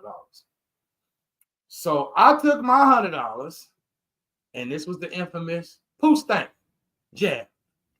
So I took my $100. I was trying to make some money. 7 o'clock that morning, called Pooh Stank. Pooh Stank used to sell 5-6 blunt nicks in Hubbard. I would catch that nigga at 7 o'clock in the morning. I would buy his whole $100 jab and turn them 5-6 blunt nicks into single nicks. I would $100 jab into a $400 jab. And then I would sell to the school because I knew, shit, I bought all his weed. There was no other drug dealers in the school. I bought the big bags. So now y'all had to come get these little bags for me, right? So I had just bought his jab. I had bagged this shit up. Had my shit looking nice, nigga. I had the whole sandwich wrap, all that shit. Just bagged his shit up. Nigga, you bagging up somebody else with. I'm sitting there, I bagged his. Nigga, his shit was 4-5 blunts every time. Rebagging weed is crazy. 4-5. His shit 4-5 blunts every time for $5. I'm taking that shit. But these niggas don't deserve this, you project baby. This type of shit over here. I'm bagging that shit. I'm rebagging this shit and sell it out. So now 11 period, I got like 20 bags left, 20 nicks left. I'm down to my last $100. And these motherfuckers go walk me to my goddamn locker. I'm like, oh shit. I'm finna go to jail for real now. Because I know I got this 100 jab sitting right on top of all my shit, stanking and all that shit. So then I get maybe 3 steps on the cop. And you know, if you was cool back then, when you closed your locker, you would just put your combination back in. So all you had to do was flip to that last one. I'm going to snatch you down. Mm-hmm. So I'm right there. All you gotta do is flip to that last number, snatch it down. I flip to that last number, snatch it down. I shove my hand in the motherfucking locker. That nigga go, hey. I go, oh shit. I snatched the jab out. He like stand on the lockers. I got the jab in my hand. I put it on the lockers. He pat me down and shit. Hey man, don't do no shit like that. He looked through my locker. Like, oh shit. So he's like, man, go get your books. I put that motherfucker right back in the back of my locker. Grabbed that history book and walked out of that motherfucker. Shout out to Pooh State. But yeah, them niggas almost sent me to jail that day. But luckily, and the thing is, the loyalty and the way we was raised, OG Bobby Johnson, Boys in the Hood, it didn't seem disloyal. You just like, damn, nigga, you weak. Like I pitied them. It wasn't even I didn't even at no point thought that I should separate myself from them. It's to wrap this shit up. But yeah, at no point did I feel like I should separate myself from them niggas. It was just par for the course, and I felt like they didn't go through what I've been through. Like they had brothers and sisters. I didn't. Their mamas was in the crib, mine wasn't. So I'm like, oh, these niggas just soft. They've been talking this gang member shit. It was kind of like a badge of honor that these niggas are really kids. So, so your question of why I didn't separate myself from, it was that deep of a thought that instantaneously, and that's honestly what happened. It was kind of a badge of honor. I felt better that I could hold my own in that situation than both of these niggas, who at that time, because I was the sweetheart of the school, because I was always happy, smiling and shit. Spade and Squeak was always getting picked on and fighting. So motherfuckers thought they were tougher. Just, when that nigga got that perm, man, they called him super perm, he had to fight every single day. Motherfuckers thought Spade was a murderer. Because that nigga had to fight every single day, every single person in the school. So yeah, when them niggas kind of rolled over, it's like, that's how I got my staunchness of character. Because every single time, it was always the uber tough niggas who wasn't uber tough. It was always my happy-go-lucky, smiling ass. Like, oh, I'll do the time. I'll take it. Put it on my plate. Yeah, but all the time, stay on 45th. I gotta shoot everybody every day. All of the rah-rah niggas. Man, just tell them like it is. Like, what is, nigga? I don't know you. Nigga. Every single time. It's every single time. So, like, that was the time that I was the tell them like it is, nigga. But the time that I was the, man, put it on me, nigga. That's why I was calling Bugsy ass. One day we were driving. Now, this time, got half a brick in the motherfucking car. This cocksucker. This motherfucker. I don't trust people's stash spots in their fucking car. Now, Bugsy, that BMF shit, that was right when that BMF shit had just happened in Atlanta.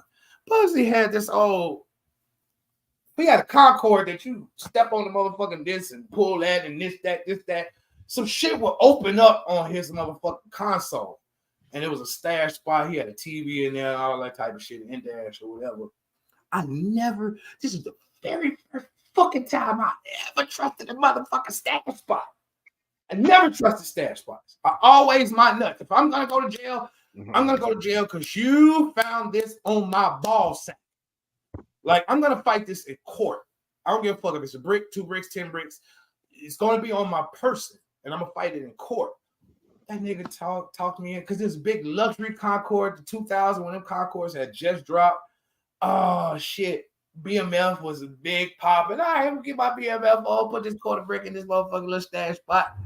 Nigga, we get halfway down there. And I swear for Jesus Christ, no two cops have ever spent this much time dissecting a fucking car with me sitting there. Like, nigga, you the police? These police the police? Everybody set me up. Like, no, ain't nowhere in hell they just searching his car like this. Because we ain't doing shit. Right? And everyone smoking. So I don't know why the fuck these two cops were searching this motherfucker. But he get to searching because it was a brick in it. But he was searching it like it was a brick in that motherfucker. I have no idea why. He's searching the motherfucker like it was a brick. Look, man, you can't keep being confused as to how motherfuckers just happen to know shit. No, Bugsy definitely ain't no snitch. This nigga, so this is what it was. All right. So this is why they searched the car. Because when they pulled us over, I was playing NBA Live. And I put the fucking TV and shit, locked all that shit up because that was illegal. You can't use the TV while you're driving. But I threw the PlayStation controller. The PlayStation was in the fucking back seat. So I threw it under the front seat, but the cord, this was corded cords, was going into the back seat. So the cop was just interested in where the fuck this cord was going to. So he spent 30 minutes trying to find this TV. After a while, I hear, I got it. Oh, shit. Like, because you could pry at them stash spots until they just open. If you see like a little air or whatever, you just pry at them until they open. I thought he'd have popped the motherfucker loose. Well, the four motherfuckers that was making the stash spots back then all did the same damn way. All right. If you found one, you knew all the other ones at that point. All right. Rewind. So I'm sitting in the front seat. He's searching. He realized I'm sitting in the front seat. Let me get your ass out the car. He says, stand up. We'll do the cross and walk 20. I went on the highway. We on the side of the highway. He said, walk 20 paces that way. I walked 20 paces in front of the car. So when this motherfucker holler, I got it.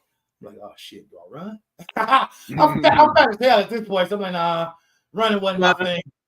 Nah, I'm gonna get shot either way. Fuck it. I might as well just go to jail.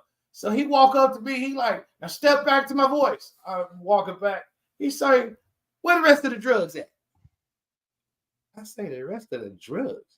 What the fuck drugs are you talking about, sir? Where the rest of the drugs at? I don't know what the fuck you're talking about. So he did this shit for 20, 30 minutes. Come to find out, this nigga Bugsy, when he was dipping a little bag of weed we had, he put it in his fucking sweater. So when they fixed his clothes, that motherfucker shot out of his waistband and into the lap of the fucking cops. So they was talking about a nickel bag of weed. I thought they was talking about a half a brick of cocaine. They was talking about a nickel bag of weed. I thought they were talking about a half a brick of cocaine. I only bring this up to saying, I don't know. But this is how I end up being the second nigga. I'm like, when I found out that they was talking about that nickel bag of weed, man, if you don't tell these motherfuckers that was my bag of weed, because he was the driver. They was finna take the car. I'm like, man, if you don't tell these motherfuckers that was my bag of weed, so we can get the fuck out of here. Bag of weed, nigga. No, because they was taking him to jail for the weed at that point. I'm like, man, if you don't tell it, because like I said, I'm at the front of the car, he at the back of the car. So I didn't know shit about this little nigga bag of weed situation. I'm worried about the cocaine that's in this car. And so when I got him. I thought they found the cocaine. Turns out this motherfucker had found the fucking in-dash TV. And he was so excited about the PlayStation. I got it. And at the same time, these were two incidental incidents that had nothing to do with each other. One motherfucker found the TV and one motherfucker found a bag of weed. And the nigga who found the bag of weed ain't the nigga that hollered, I got it. But I was facing the other way. So I just hear a nigga holler, I got it. And then another nigga walk up to me like, where's the rest of the drugs at? Talking about, officer, I have zero idea. So when he finally say he talking about this motherfucking nickel bag of weed, I'm like, boy, if you don't tell them motherfuckers that was my bag of weed, because I'm not finna pay for this motherfucker car to get towed up out of here. You cool? What? You cool? Are you cool? Don't get drunk coming out. You okay? Mm-hmm. I don't know what's happening. She says, you cool, nigga? You getting pressed? She worried about that dick. She gave the motherfucker pointed at her wrist. It's time, nigga. The rears right now. He's in the rears and he's supposed to be in the rear. Hey, Yeah. look, mother. Hey, look, motherfucker. I don't care That's how what they got this, your high school fantasies and that's shit. how they got this whole country from them motherfuckers. Just a little bit of fire water, send people clean the fuck off. Get this they got a whole country out of motherfuckers with a little bit of fire water. Nigga, you on the clock. Exactly. Do your duty, motherfucker. Hey, speaking of on the clock, I don't know, I ain't got no transition. But stop that. That motion is just odd. Don't do that. Hey, that's why I keep coming back, baby. That Yeah, bullshit. I don't want to see you like that. They don't either. That's why too. Right, motherfucker down here threatening me with a good time. Goddamn it, you were just talking about 2 times a week. Yeah. Anyway, What happened in 2 times a week? I ain't got no transition. I'm talking to you. Yo, You just CNN was talking. A life pack. And now you talking about if I'm cool. So the Democratic National Convention was in our city last week, right? That happened. Mm-hmm. They had all kinds of things that they did.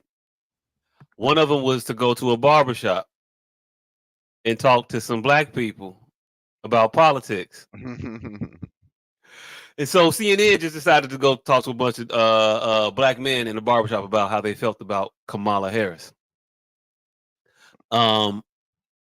It was rather interesting how quick CNN got the fuck out that segment. I need to know where they go. Where did they go? I don't know what barbershop they was at. But I don't know which one it is. But here it go. Go ahead and play the video. Hey, if you hit Control Plus, you can like zoom in a little bit too. Or just click the video so it'll pop up in the whole full screen. Or you hold down the control and scroll up. No, don't hit the dots. Control Plus on the keyboard. No. Or don't.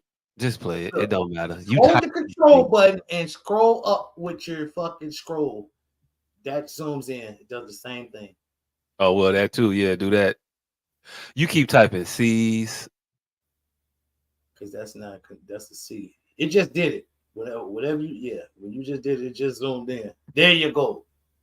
Hold the control, zoom in, zoom. Yeah, there you go. It's gonna zoom.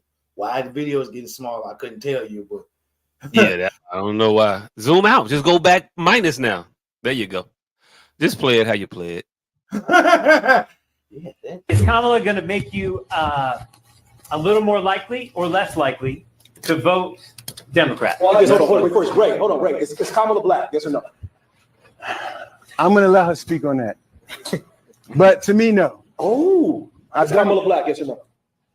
I share that same view. Wow, is Kamala black? Yes or no? I heard she's half black and half Asian.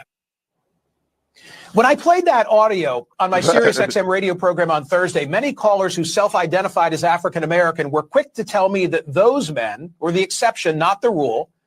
Some described them as low information voters, no different than you'd find among whites.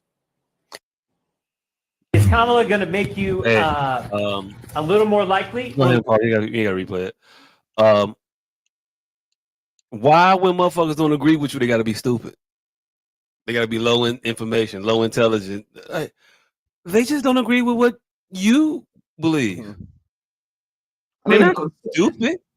But these are intelligent individuals that we want to castigate as unintelligent because they don't say the thing that we wanted them to say.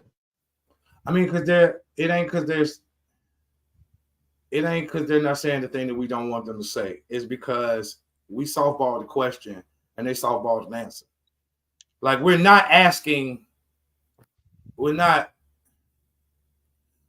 we're asking is intrinsically complicated, much more than it outwardly would appear.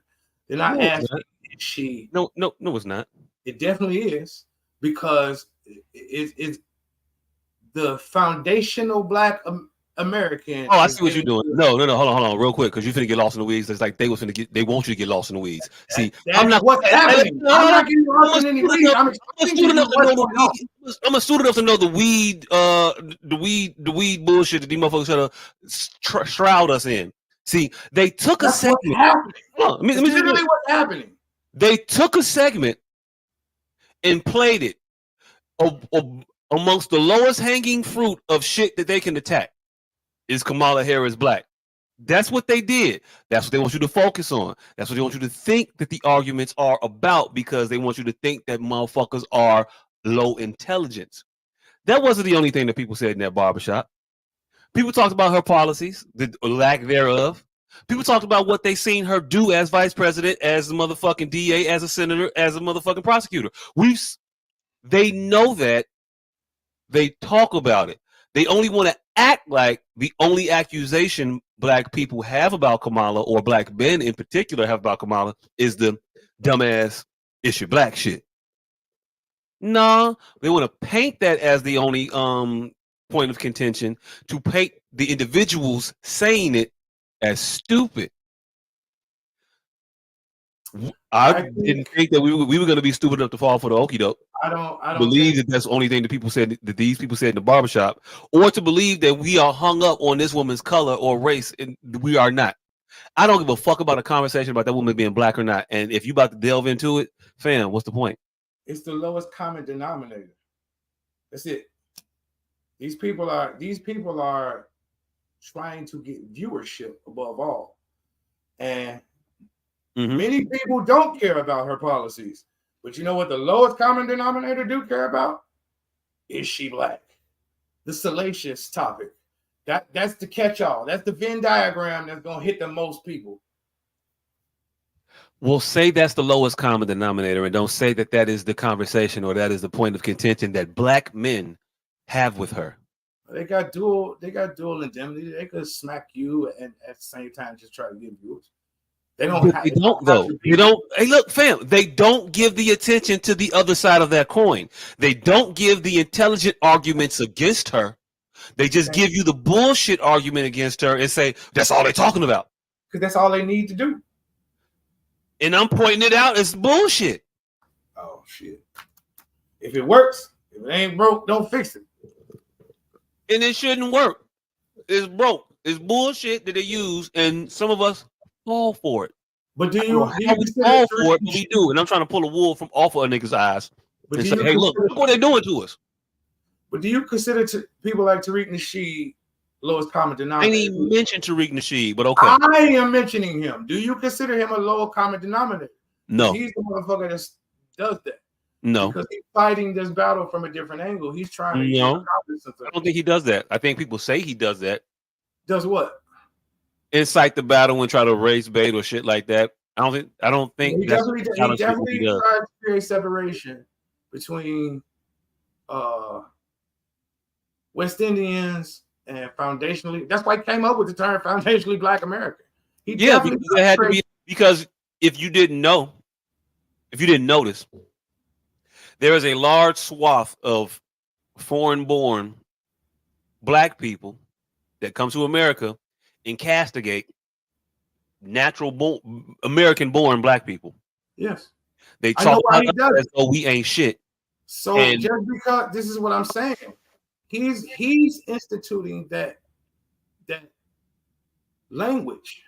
No, but you only talk about you only talking about a particular corner of his conversation. You ain't talking about that man's entire totality of his message. There's no need. But it's no need when you can zero in on some bullshit and just make the bullshit the totality of the argument. Now, only this black man calling out her race or her heritage is a matter. Most of us ain't doing this shit. Most of us don't give a fuck about it. But let me explain to you real quick. That whole FBA shit it was born out of right. Wrong. So let me tell you why though. You can't disagree with some shit when you don't know what's happening. I brought that up to say there's three compartmentalized things happening right now. Tariq Nasheed is creating an air of separation, and the lowest common denominator can't separate the two. They can't separate his fight from Kamala's fight. Fam, he's not doing what you're saying he's doing. You only focusing on part of the conversation. And if you only focus on that, his whole Tariq Nasheed's message ain't Kamala ain't from here, and that's it. I didn't say that. I said what are you saying there? Compartmentalized. Do you know what compartmentalized means? I said that. It's 3-tier compartments. Tariq Nasheed has this going on over here. I literally did this. You need me to draw it on some shit for you? He's doing this over here. But loudly. Has nothing to do with this over here. But the low common denominator people can't separate the two. He's doing this over here. That has absolutely nothing to do with this conversation over here. And the people who aren't as smart are conflating the two conversations. And they're bringing his good points from over here to over here, where they may not fit. It may just be semantics. And it may just cursory looks that could be easily swiped away for this conversation. But over here, there are solid contingent points. But people are just taking his water cooler points and bringing them over here. Do you understand what I'm saying? There's a lot of moving of information. They're just taking his water cooler points that sound good for somebody who has Jamaican heritage. Damn, you started this diatribe off, cutting me off by saying that there's three. I didn't understand 3 compartmental things that they were doing, and you're not explaining that. 3 compartmental things. They're doing what? Tariq Nasheed. I said this happening in 3 tiers. Tariq Nasheed, and then the low common, and then the inflation. That's 3. Oh God damn. No, because there are actual Tariq Nasheed conversations, they're actual legitimate conversation. There's actual legitimate conversations happening about Kamala Harris. Now there's idiots combining those 2 areas. That's not 3. They're not compartmentalized. They're not separate. They're not explaining why people like TMZ can make these shortcut videos and just say this. I'm being very concise. I don't even know what your point of contention is. Tariq Nasheed, good over here. Kamala diatribes, good over here. Idiots in the middle, conflating the 2, not good. 3 compartments, and I'm not even sure if they even know each other exists.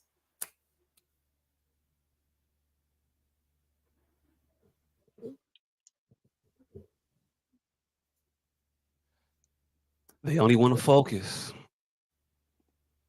on the bullshit arguments and put that up as the totality of the argument against. They want to highlight crap like the video clip just shown. Kamala ain't black. And that's the level of conversation and discourse they're having in barbershops. That's it. That's all. That's not true. That's a misrepresentation of what is going on in the totality of the conversation about her. Is my point. CNN is misrepresenting what the actual conversation is. And then when you try to bring a Tariq Nasheed into it and say that he only espouses these points about her, I'm saying that you're further perpetuating the fallacy that our conversation is based solely on the superficial characteristics of her. People's conversation about Kamala Harris are varied and extensive. They're not just about her race. They are about her policies and about her viewpoints in politics, global and locally, well, national and international, however you want to say it. Those are the conversations, but you will never know that those are the conversations if you just look at a lot of mainstream news syndicates like a CNN, like an MSNBC, because they try to drive that wedge in between the overall populace or overall constituency of the Democratic Party and black men. Like we're some part of the Democratic Party on the outside, and we are trying to sabotage it in some kind of way due to our lack of support for her. That's the message they're trying to perpetuate out. That's what I wanted to do. I had an issue with. That's what I wanted to speak to. The bullshit segment, and when they don't hear the things they want to hear, how they just cut it, run away, and then try to paint a picture of a group of people in a negative light. That's what I see happening on a regular basis when I watch the news. Well, People don't talk about the actual topic. They talk about the bullshit surrounding the topic. Well, you know what I see? I see a lot of motherfuckers debating about that if she's actually black or not. I mean, bar and none, I see that more than any other conversation. Bar and none. I just saw Eddie Griffin. He did a 15-minute diatribe about it. Who? Like, Eddie Griffin. Oh, okay. He did a 15-minute diatribe. Like, I see that conversation, bar and none. That goes, I mean, that shouldn't even be up for debate. Are there more poignant conversations happening? Yeah. I mean, I would think so. But here's the caveat.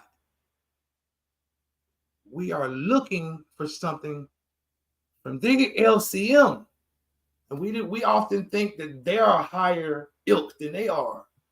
That's their LCM that's reporting about our LCM.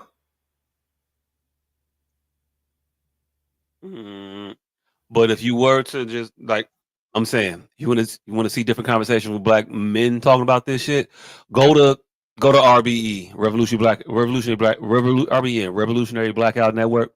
Do you think the people that are on looking at CNN looking for black men barbershop, are they looking for better black men conversations? No, they're not. That's my point. So we're having the wrong conversation then. No, what I'm saying is that there are other conversations that are being had. I was trying to have one of them. I was trying to lead into one of the motherfuckers, but you want to keep talking about the clip y'all played? Yes. Oh, okay.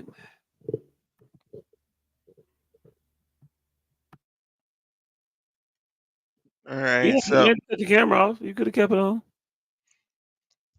No, I'm finna go ask about this fucking on site shit. Why I got a break? Go ahead and do that. You got something to say, professional?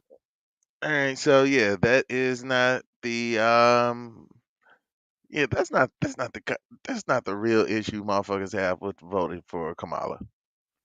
Because at this point, Kamala still don't got she still ain't got my vote. So what is the conversation that you want to have with this?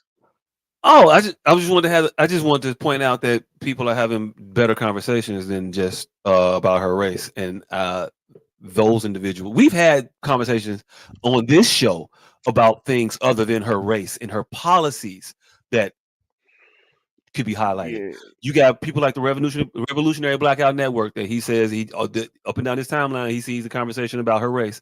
But go to RBN, see the conversations they have. Go to TD Media Group. That's a Chicago. The group is one dude, but he's from Chicago too. But go to his page and watch his channel, and you'll see that his conversations aren't centered around her race. They're about her policy. They're about her actions, what she's doing, what these politicians are actually doing in our communities, in our country. It's not some basic rudimentary entry level. She don't want to be black, so we ain't gonna vote for her. Being thrown about.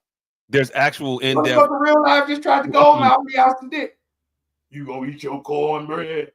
Hell yeah, I'm eating my cornbread. Go out there and get your own goddamn cornbread, goddamn it. Yeah, but there's substantive conversations that are being had that aren't being talked about as though they're being had, which would lead you to believe that people are just talking about the bullshit ad nauseum. That's not the case. But all we see is they put up bullshit and then say they talking about bullshit. They're unintelligent. They're smart. They're unintelligent. They're not smart. They're uninformed. They're low IQ voters. And that's not the truth. Just because someone disagrees with you doesn't mean they're dumb. They don't see it the way you see it. Nah, That's what I wanted to say about that. just because someone disagrees with you doesn't mean that they're dumb. But if they do not have a solid reasoning for disagreeing, that makes them dumb. Facts. I still don't make them dumb. Hey, if you don't know why you're doing some shit, you're just doing it. I'm not gonna sound you smart. And if you want to argue with me about some shit and you don't even know the points that you're trying to argue, I'm gonna call you dumb.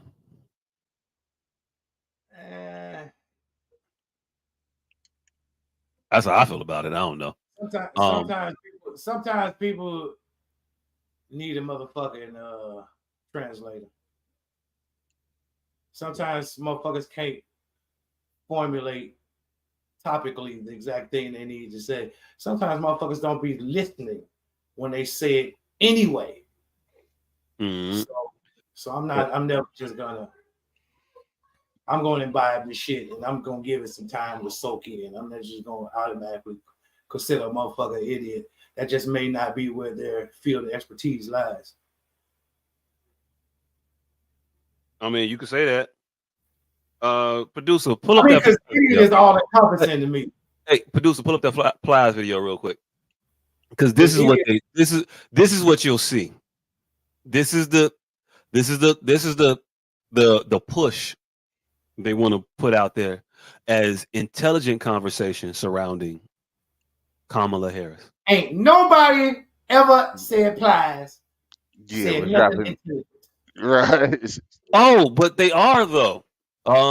Because Plies is on that on the side of the correct side of history with Man, Kamala niggas Harris. don't even want to play this video because that nigga didn't even say nothing. Oh, he definitely did. What? No, that nigga He didn't said what he said. Well, I'll let him say it. But he's trying to chastise black people for questioning things. Go ahead and play it. Quick. But to everybody who, especially the ones who look like me, and the men who look like me, who quick to, if Kamala want my vote, she need to explain herself to me what she gonna do for the black people. Listen, stop asking a motherfucking black woman to explain themselves to you or explain themselves to y'all. If y'all ain't willing to ask a motherfucking white man, they motherfucking explain himself. Y'all cool with the white man not explaining his motherfucking self to you. Oh, the motherfucking black, she need to explain herself to me what she gonna do for the black community. She want my vote. She need to explain herself. You ain't motherfucking asking the white man to explain his motherfucking self. You too motherfucking scared to ask him. Motherfucking somebody need to explain something to y'all. Well, she been in the office already 3.5 years. Why she ain't do all the things she said she was gonna do? Cause she ain't the motherfucking president. That's why. When you go to the motherfucking McDonald's, that lady that's the motherfucking manager, she don't get to do what the fuck she want to do. She might can give you some motherfucking fries, but that's about it. Some free motherfucking fries. That's about all she can motherfucking do. But she can't change the price of that motherfucking quarter pound up there. Or that motherfucking Big Mike. Yeah. That ain't that motherfucking lady White House. She just like the motherfucking man. You motherfucking fall in line. Now, if you can get some motherfucking free fries out every now and again, you get some motherfucking free fries out. But y'all motherfucking know this. Most of y'all. But y'all just want something to motherfucking say. Now, if she was the motherfucking president and didn't do something, then that's a whole different motherfucking ballgame. And the same motherfucker who the motherfucking black woman need to explain this. Y'all the same motherfucker when Barack was running, he wasn't motherfucking black enough for you neither. And a lot of y'all, I done figured out what y'all getting confused. Y'all don't even want motherfucking black. Y'all want ignorant. That's what you motherfucking want. A lot of y'all think ignorant mean black. And that's why some of you motherfuckers like Trump, because he's motherfucking ignorant. But I'm here to motherfucking tell you, everybody black ain't motherfucking ignorant. And everybody white ain't motherfucking smart. So put that in your motherfucking pipe and motherfucking smoke it. It's real quick. Hey, but to everybody who, especially the ones who look like me. It went. We're not ignorant because we ask questions of a motherfucker. We're not ignorant because we challenge a motherfucker. And if you actually paying attention, you will see all the questions that Trump has to be asked and Trump stands in front of. If you don't like his answer, that's one thing. but don't say that nobody is questioning this motherfucker. To act like nobody questions him. Is that the white man he was even talking about? I didn't even get that was the white man. Because motherfuckers don't do shit but question Trump. Like, what white man was he talking about? No, he's talking about black people. He's talking about black people questioning. But what white man was he talking? My question was very clear, sir. What white man was he talking about? He was talking about Trump. He was trying to insinuate Trump. Yeah. Was he? Well, I don't feel like it because I feel like we asked Trump an awful lot of fucking questions. That's how dumb these videos are. That's how. No, that's what I'm saying. I don't want to ignore questions. They act like when we say shit about that man or ask that man questions that we not even doing the shit. But see, that's what I'm saying. I don't want to jump ignore the intelligent shit directly in the dumb. Like men I want to do. go to subversion. Let's go subversion. Who is he secretly talking about? Because I don't think he's talking about Trump. He can't possibly be talking about Trump. I would like to go cabal and secret subversive conversation as opposed to outwardly stupid. Outwardly, overtly stupid. No? I don't know. I don't know the cabal. I know it's stupid for this motherfucker to make these videos. I know this motherfucker's a plant by people that don't mean us no good. It's Plies. The reason that people are exalting Plies is because Plies is saying the shit that they want him to say. We should have known Plies was pliable from the start. We should have figured that shit out. But he has nothing intelligent to say about this motherfucking election other than actually nothing. No other than. There's nothing intelligent that he has to say about this election and about this fucking campaign going on right now. Zero. There's zero value from listening to Plies. It's too hip hop names. They will push Plies on you. They will push a Plies on you. They'll push a Luke. Fucking Luke. I don't know what the fuck is going on with Florida rappers right now. Shit's fucking crazy. Have y'all seen what the fuck Luke is out here doing now? So he's heavy on the Kamala train. He's also heavy on trying to get into an arena and battle with Tariq Nasheed because he called them motherfuckers tethers. I think you want to get into this tether conversation and find out what they are. Tether's a derogatory term. Yes. It is meant to be it is akin to the way that we use the word cool. Yeah, us. Not like us. Huh? Oh, it gets deep. That's where the tether come from. You tied into Kendrick? I didn't tie it into Kendrick. That's what he's have. I spent $400 on this. They think they be fucking so esoteric. They're not. It's not bright. It's not esoteric. It's none of that. You know, esoteric basically means arcane. Useless. Out of date. So what they're doing is was unaware. So what they're doing is letting the uneducated motherfuckers control the masses. And we got to recognize that shit. They want motherfuckers like Plies talking to you. They want Luke talking to you. They want Meg Thee Stallion talking to you. They want nobody with a motherfucking brain cell talking to you. They're not exalting the Mark Lamont Hills and bringing him up and letting him get a platform to speak to you motherfuckers because he's not going to be totally beholden to you. He's going to tell the truth about things. He's going to hold you accountable and say, hey, you do bad over here. This ain't right. You was lying about that. That ain't cool. But this thing though, I don't like to, like, especially motherfuckers who've done so much for the diaspora, like Luke. I don't want to necessarily just blanket call these people idiots. Maybe more of the Dunning-Kruger effect. Fam, I don't know what the Dunning-Kruger effect is. Hey, look, all I know is I heard Luke Campbell's Twitter Spaces.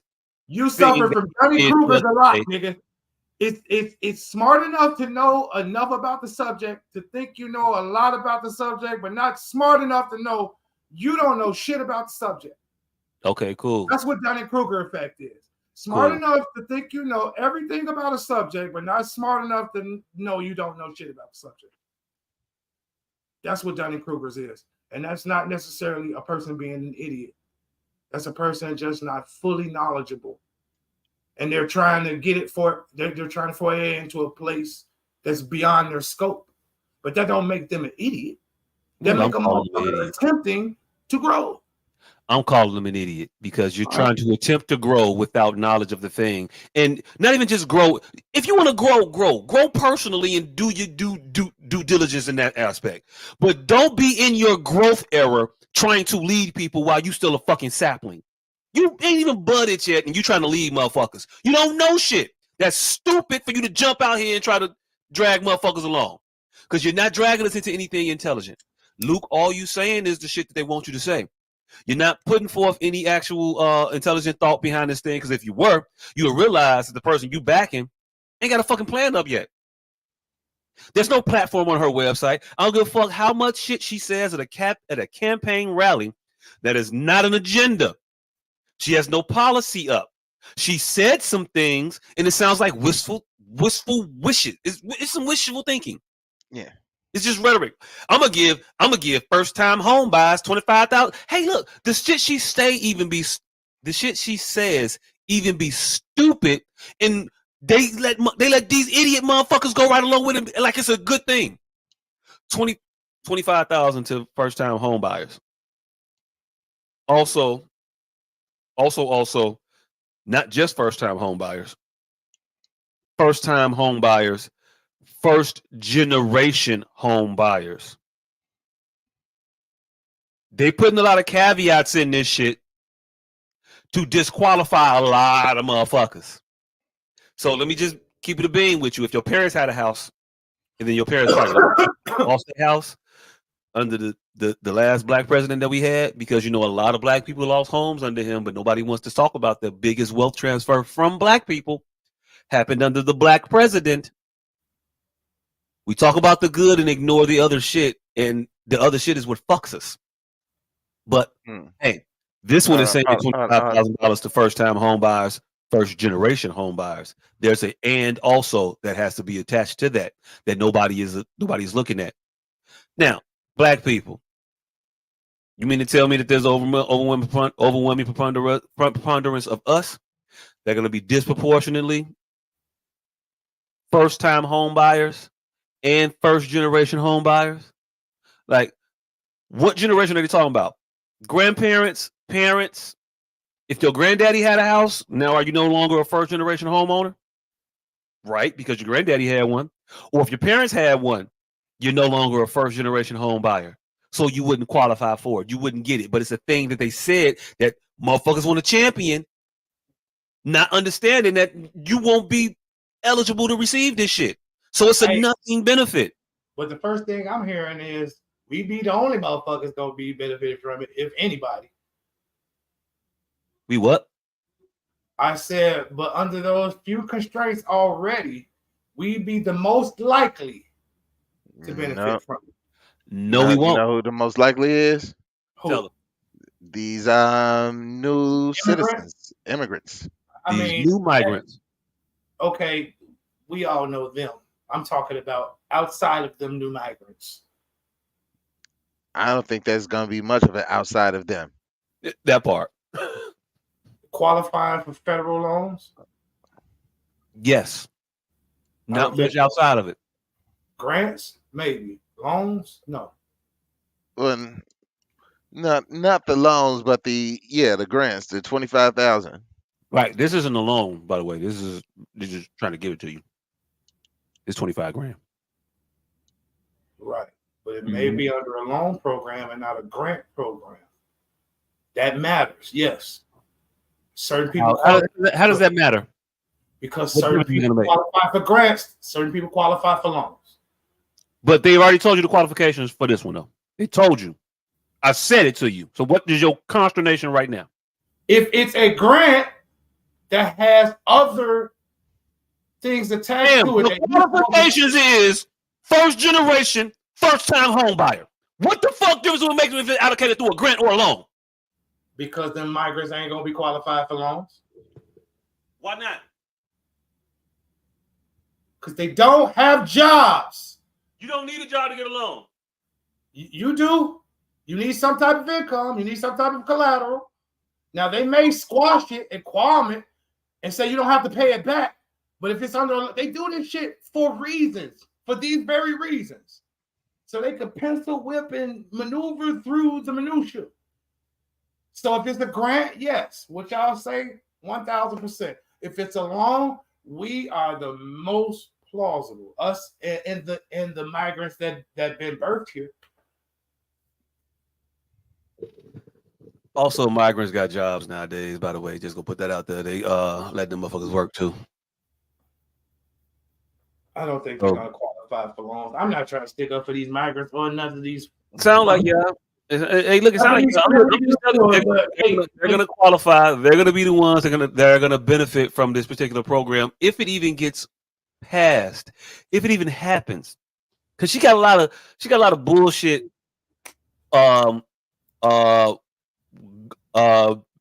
Things on her vision board. And that's what I think. I think she got a lot of shit that's plausibly for us that just won't make the cut.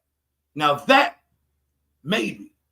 Fam, at a point we gotta stop letting this plausible bullshit go. We gotta stop falling for the minority-based programs. Fam, we know what the fuck it is. How many times we gonna act like that shit's for us when we know it's not? How many times do we have to look at the numbers after the fact and say we were not the people that benefited from this most? It was actually this group of people that benefited most from this particular program. Not us. None of the social welfare programs or the step up programs benefit us the most. None of them. I don't even think the one that was started by us. The lunch program? Affirmative action? WIC. Lottery? Mm-hmm. But the lottery definitely in us. How many black people you see win that shit? Motherfucker won 9.6 today. The lunch, what they were. The United States lunch program was started by the Black Panther Party. School lunches? Yeah. Black Panthers. Started. WIC program. Black Panthers. Black Panthers. Yep. Yeah.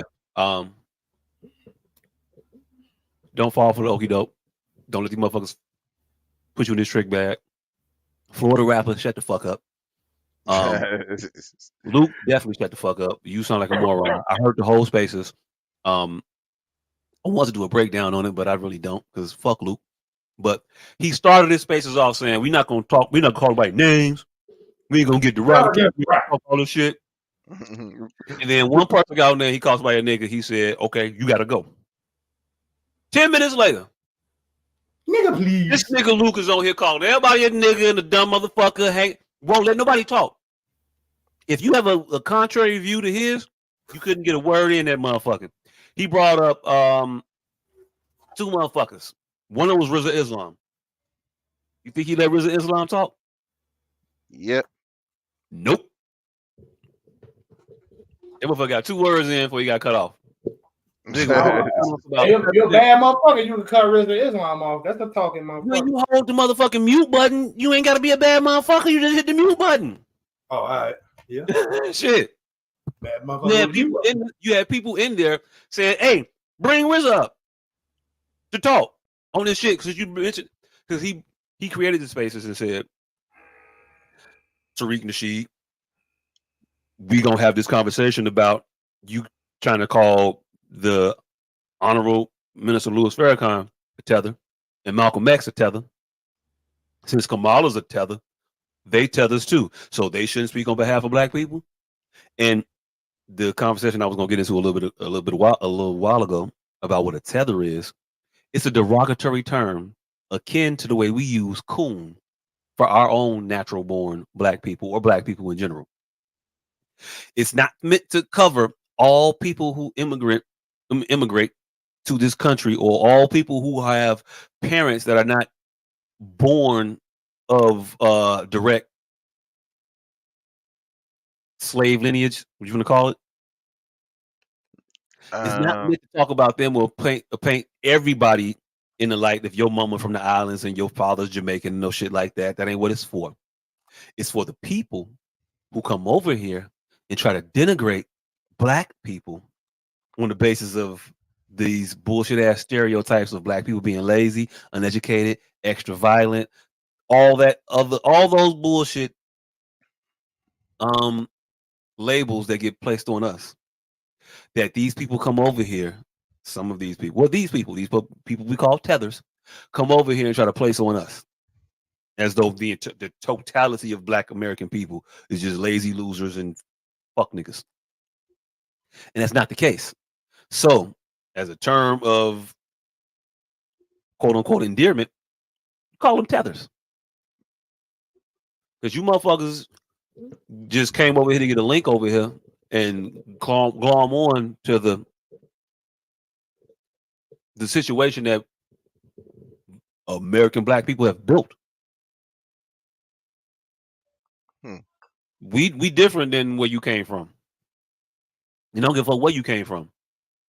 You came here for a reason, because you feel that this is a better opportunity than where you're at. Created in large part by these lowly American Negroes that you want to claim so much to be these individuals, lowly of ill repute, lower class of Black people. That's what the tether moniker is supposed to be identifying. Those individuals. So for Luther Campbell to act like a motherfucker is trying to denigrate Farrakhan or denigrate Malcolm X, no, you being disingenuous, sir. You bullshitting the people. He calling you one because all you did was come over here and make bullshit ass music. And I'm gonna call it bullshit. I doodoo brown when I was 9. I can't. Cowards and Compton was tough. Hey, look, Luke's been Nova, so Luke's getting fucked. I mean, fucking with Dre Day was worse, but Cowards and Compton was pretty good. Hey, I don't roll color glasses. I didn't know who none of this shit was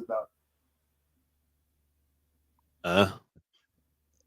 At the time, I had no idea what none of that shit was. Who or what? No, those were just words. If that shit wasn't talking about 64th and something, I could give a clean fuck what you was talking about. Now, if you was talking about and then you put your video came up and then BET or MTV or the box played the response video. I know they was talking about each other. Oh shit! Yep. That's how I found out. You put Biggie Smalls parody in your video. I know for sure you're talking about Biggie Smalls.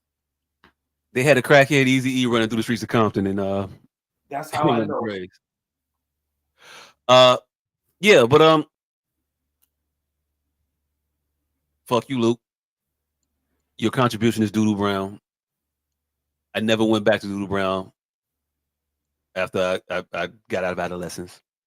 I don't never hear nobody say put that Too Loud Crew shit on. I'm sorry. Hey, It's Your Birthday does get played regularly on birthdays. I don't know if I hear that. That ain't Luke. That's Fat Man Scoop.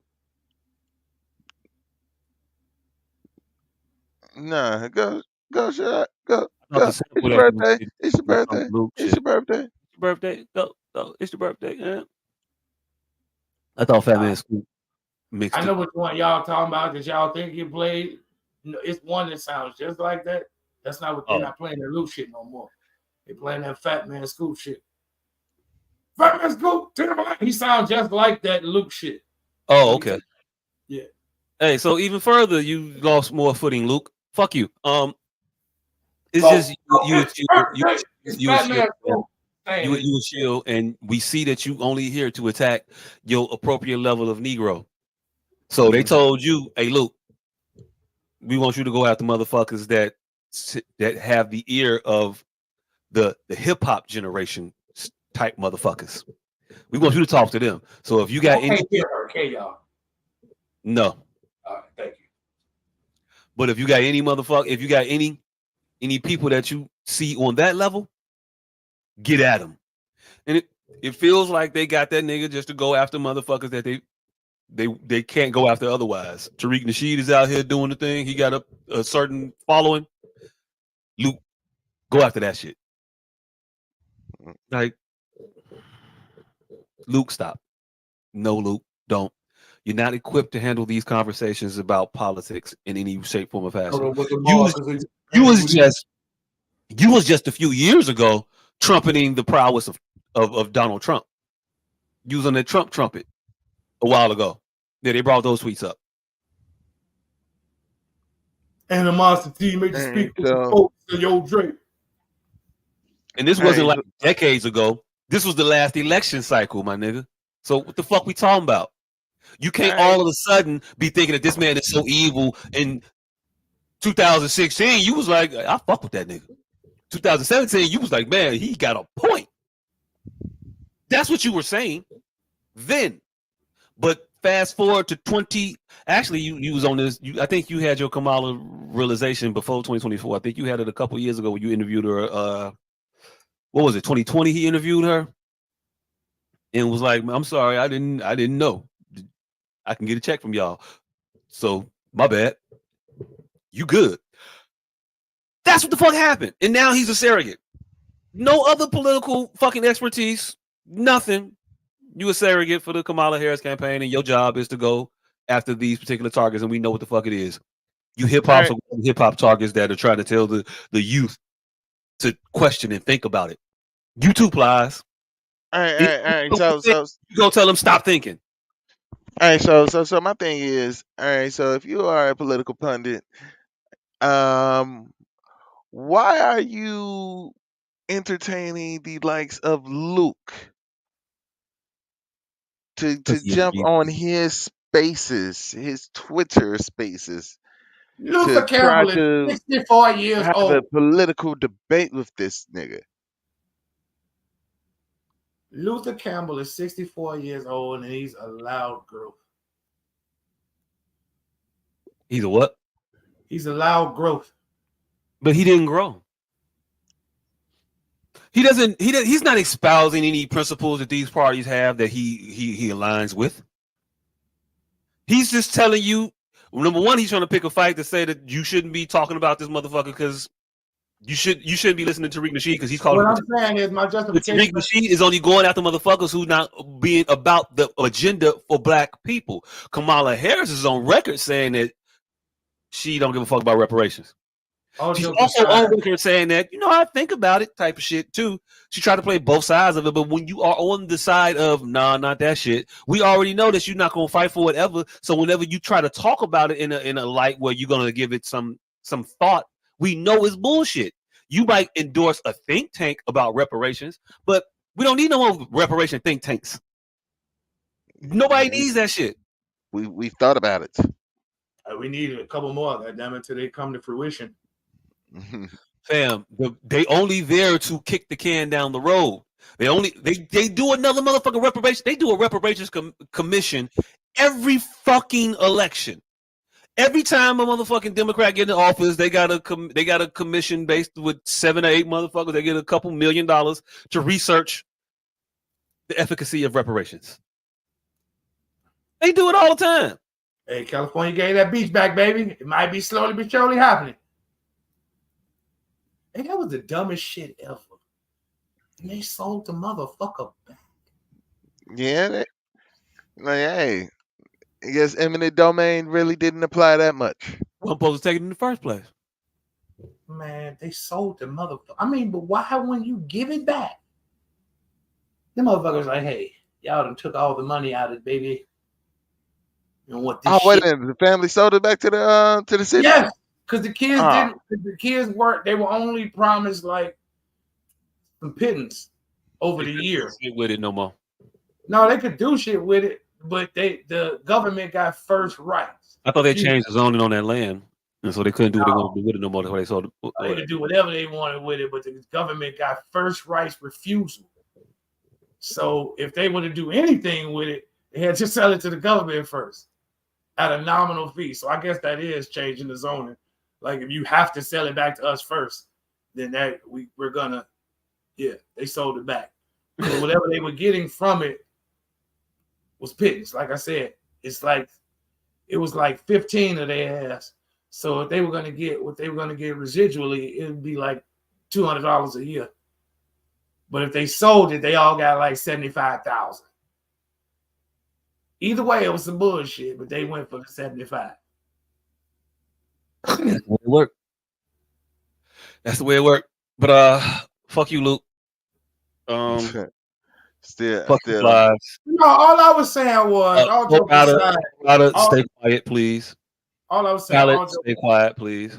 All I was saying is, all jokes aside, I know we just joking, but we're not gonna hold a 22-year-old to a song he made in 1992.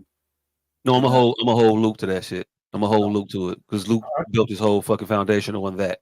All right, you're right. So yeah, that's your contribution, Luke. I'm gonna you a rapper, but you forever gonna be a Huff rapper. Ain't a Luke verse that you know or care to say. I don't even know if Luke. I still don't consider Luke a rapper. I don't. I consider Luke a pimp that won. I've never considered Luke a rapper. It wasn't until like 15, 16 that I started realizing other people consider Luke a goddamn rapper. I really thought he was just a pimp that was up there with hoes chanting. Yeah, he a rapper. Also, Tariq Nasheed's a pimp. So you don't get to just skate on the degradation of our people as well in your participation in that. Shit happens, fam. I understand it. It's a lot of hypocrites out here in the world. It's a lot of dirt on a lot of motherfuckers' hands. The shit is just wild out here. Which brings me to another topic real quick. Ricky Smiley. He came across my timeline and caught my attention. Because he caught my attention a few months ago when he inserted himself into the family drama of the McKnights. When Brian McKnight was out here, changing his name so he can make a new junior and telling his previous junior, go fuck yourself. Ricky Smiley got on the airwaves and said, talk about how wrong Brian McKnight was, and there's never a reason for cutting your family off and doing your children that way, and how could you turn your back on your kids, and how dare you type of shit. That was the entire time. That was all of the shit he was talking about. He was real heavy on that shit. He must have really been convinced of that. Really convinced in that shit. So I didn't mean surprised when I'm on the internet and I'm scrolling through Instagram and and Ricky Smiley is on the internet talking about, hey, yo, sometimes you gotta cut family off, nigga. Sometimes them people just ain't the right kind of people. Yeah, not even has a right to cause chaos and conflict in your life. And you have been the best parent you can be after you have done everything that you were supposed to do. When they get too old to get a whooping, my cutoff game is cold. I'm gonna go down here and put you in some good life insurance, and I'm gonna pray for you. But what you're not gonna do, you're not gonna disrupt my house. You're not gonna have an effect on the other kids. Anybody that have flowers in their house, when the leaf turn yellow, you pluck it off. You know why you pluck it off? Because the plant tried to put energy into that yellow leaf. It turned the other leaves yellow. And your job and responsibility as a parent is to protect the ones that's buying what you're teaching, that want what you got, that's trying to learn, trying to help, and trying to be a family. And you just got to leave these Negroes alone and let life whoop them. And some people some of them just don't want. So if you carry your stupid self in there, and it's for food, that's the crux of it. That's it. Very different. Very different than his stance a couple months ago about cutting people off and just forget it. Forget them. Very, very different. You was willing to not learn the motherfucking children's names, but bring them on your show and give them money and adopt them. Hey, S.O.S. He wanted to adopt these motherfuckers he didn't even know. S.O.S. comment under the motherfucker post. Everybody said Brian McKnight kids, huh? Brian McKnight kids. You can put out every child except a McKnight. Right. Except a McKnight. Two things you never get rid of: hot, a McKnight and a McNugget, nigga. Like, yeah.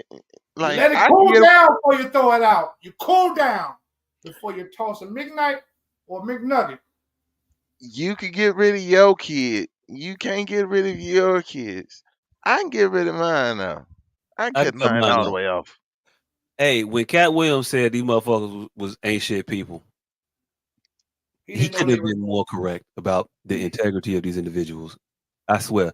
They just do what they do for attention, for clicks, just to look popular, just to get popular out here. That's the only reason they do this shit. Oh, it's the old video. Go ahead and play it. You found a clip. By watching that. I just want to say to Brian McKnight kids, to all of his kids, the ones that he said that's born out of evil or born in evil, whatever he said, whatever he claims, or whatever, let you know that you have a lot of support out here. We here at the Ricky Smiley Morning Show support you. If anybody get this message out to Brian McKnight, 2 sons and daughter.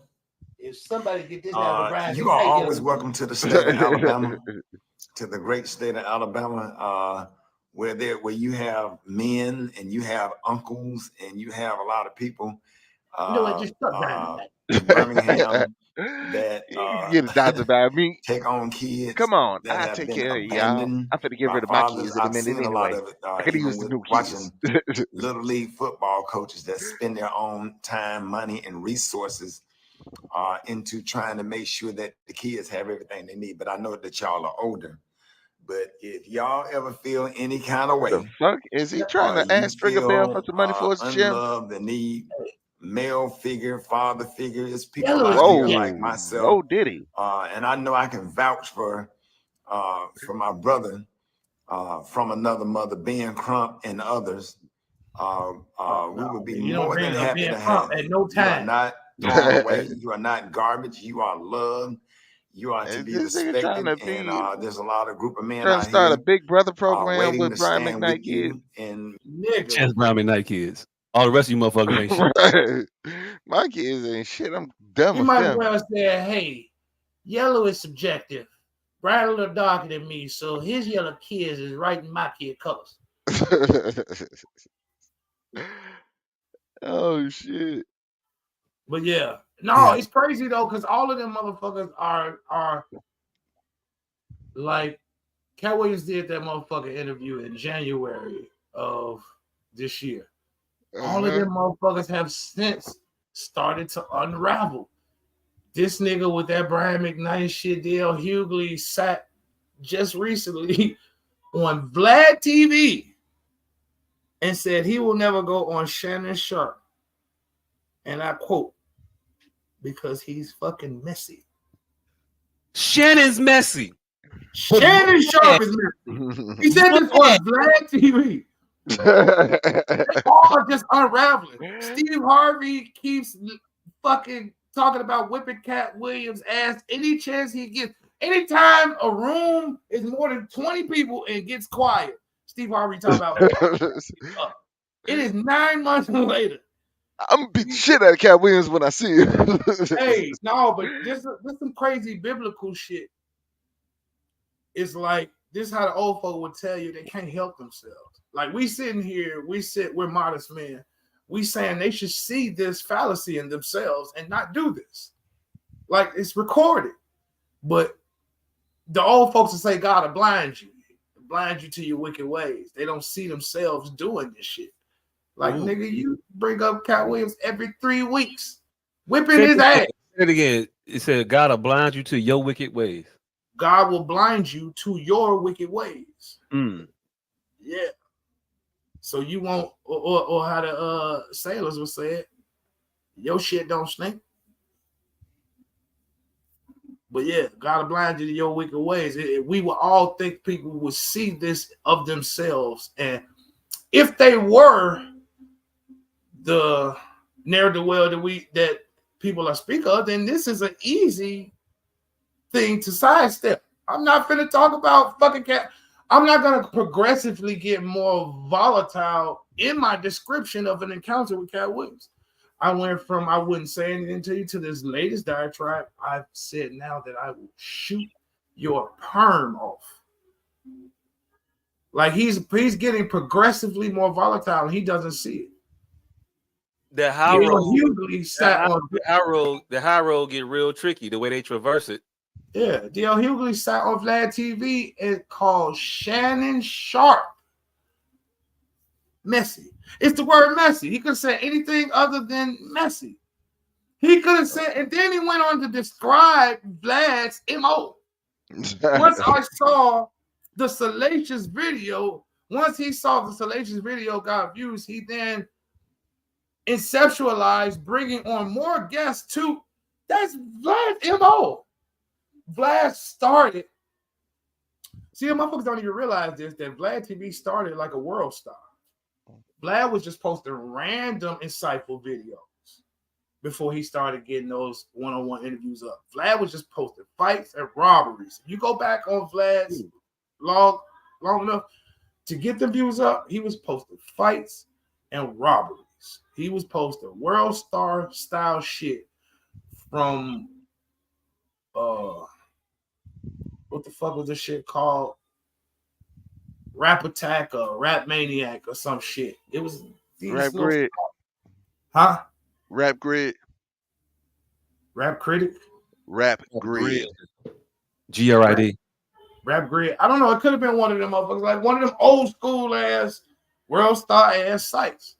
Like it was more of a HTML site than anything before it was this way that YouTube is. Like it used to be a bunch of them little sites. I Love Pawnage and all types of motherfucking sites. Like that's where I Love McConnell came from. I Love Pawnage. Like so. But yeah, these niggas are unraveling in front of our very eyes and basically bringing Cat's words to fruition. And now this nigga with this, like, it was a word for word diatribe that was exactly the antithesis of some shit he just said. Like the exact antithesis. Now the myriad of videos are finna pop up. He's going to have to respond to that shit. What is his best response? Fam, just take it on the chin. You said some dumb shit. Do not respond. Do not try to justify it. There is no justification. You're going to have to come out and say you have something directly wrong with Brian McKnight. That's the only way to clear that shit up. Like, I'm saying I knew his situation wasn't all good. So, yeah, my situation, I'm talking more of in the general. But his situation, I knew his situation. Like, you're going to have to do, that's the only way to clear it up. So, your best way is to shut the fuck up. Because if you start to try to justify those diametrically opposed statements, like, they are diametrically opposed. You know what I'm saying? I mean, more word for word diametrically opposed. It was almost marvelous. Like I said, God to cover your wicked ways because niggas can't see. That shit sounds like you had to know. As viral as that Brian McKnight video went, you had to know not to say that shit about the yellow leaves. Motherfuckers be on the road. Like they really believe that nobody's gonna check they bullshit or remember their bullshit that they said before. Like it's you ain't got to know a motherfucker checking that people believe that Vlad is the messiest place around. So to even say Shannon Sharp is being messy, to even say that he essentially ambulance chases derogatory videos, which is Vlad's MO, to sit on a prostitute couch and say people be buying too much pussy around here. No, not you, baby. Definitely not talking about the pussy I purchased. But this ain't a purchase, baby. You give me the pussy for free. I give you the money because you need it. Like, how could you sit on Vlad's couch and say any other outlet is remotely egregious as him? It's stupid. Professional, you got any thoughts on this before we move out?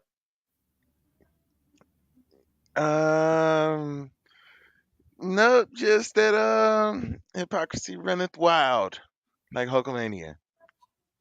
I think it's a real interesting point about all of these niggas is falling victim to The house of cards is all falling down, one by one. Mm-hmm. Moving on a little bit, transitioning the topic a little bit. Well, not a little bit, a lot of bit actually. There was a interesting meme. I don't know if it was a meme GIF status. I don't know, but it caught the attention of a lot of people. A lot of motherfuckers made videos, posts about it. But the comment says, "There is no single woman above 30 who is happy being single. No matter how you pretend to be, deep down, you want a man." I seen that comment be shared a lot, and I've seen people say, "Please, nigga, never me. I'm happy as hell." First comment: can y'all stop spreading this fake narrative, please? Just say only male-centered women feel this way. Because I love being alone. I love being alone when I was single. It's amazing. Hey, look, y'all gonna celebrate being alone a little too much. I don't believe you. Too many mixed. What's that shit called?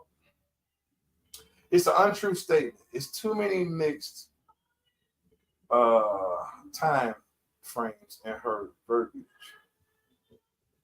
Because I love being alone when I was single. It's amazing. Yeah, her tense is off. I just read it as because I loved being alone when I was single. It was amazing. I just edit people shit. I don't know. I mean, I'm gonna just fill in my own typos because I just counted as typos. But I think she's trying to argue. I've been happy alone since I've been alone, and when I got with somebody, I was still happy when I was alone. And I think people are trying to purposefully misconstrue the statement. I don't think you have to be miserable because you're alone, but I don't think that people are happy being single I feel like as the older they get. I feel like you can be happy and single. Like I you feel may like be motherfuckers happier are with stealing the way I companionship. type. You say what? I feel like motherfuckers are stealing the way I type. Because I'm the motherfucker that started taking the B out of because I'm starting to see that shit more and more. Ellipses, people been stole that shit. But see, I True. could scroll back to when and why I started doing this shit. I didn't just start doing this shit. There's rhymes or reasons to everything I fucking do. And then they just get out into the fucking populace. They're all willy-nilly. I just don't like it. Bitch, you can't be fucking grammatically incorrect and then try to capitalize shit and put fucking apostrophes and commas and shit. No, bitch. You can't start a sentence with a preposition, bitch. How you gonna fucking go horrible tense? Oh, I'm pointing this way, mind you, because I'm watching this on the 70-inch screen. I'm being filmed right here. But horrible fucking tense. God damn it. It's just all over the place. I'm sorry. What was you saying, Dia? I was tricked. I feel like you can be happy and be single. However, you would be happier with a partner. Like there's room. I get what they're saying, and I feel like yeah, you can be happy. You can be happy and single, and having your options of what the fuck you want to do with your time, when you want to do it, who you want to do it with. I think we can stop having all these semantic debates and we just be honest about what people are saying and stop trying to look for ways to be contrary to what they're saying. So if the crux of what you're saying is you would be happier with somebody, that's her point. I don't think it's necessarily the singleness of it that she's trying to highlight. I think it's the fact that humans don't have fur for the specific reason that we have to cohabitate. Like that is the one and only thing. The jail of jail is solitary confinement. Humans are meant to be paired. So if the fact of the matter is that that you'd rather be cohabitating. So the verbiage of single is immaterial at that point. I think the meaning is that we would all rather be with somebody. Yes. I ain't going by that. Yeah, I don't believe that. I mean, there's some people, but it's like very few. Most motherfuckers want that companion. They want that one. I liken back to this. It was very few people's plan to be single forever. When you were a child, you didn't imagine your life as a bachelor.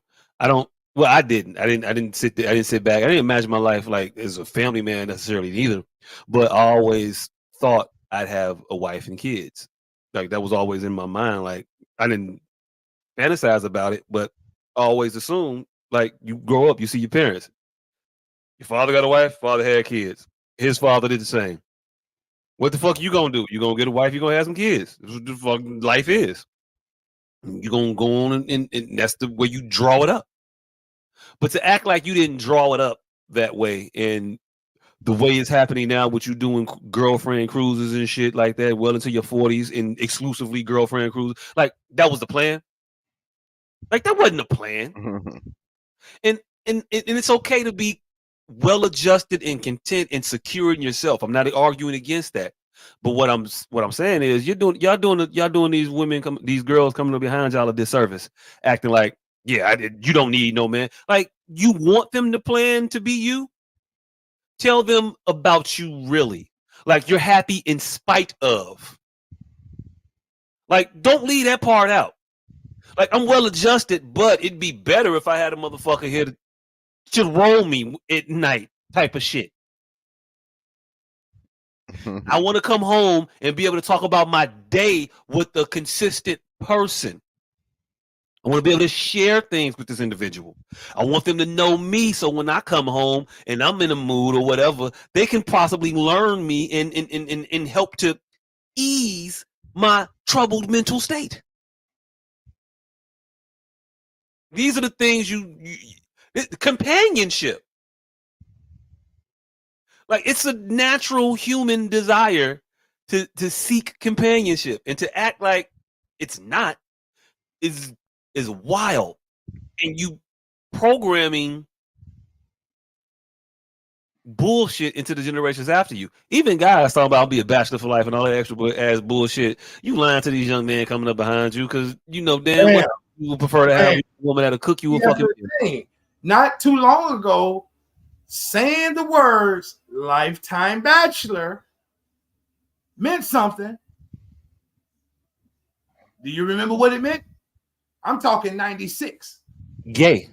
Yeah, you were gay. Lifelong bachelor. No, those two guys are lifelong bachelors. You knew that they were sleeping together.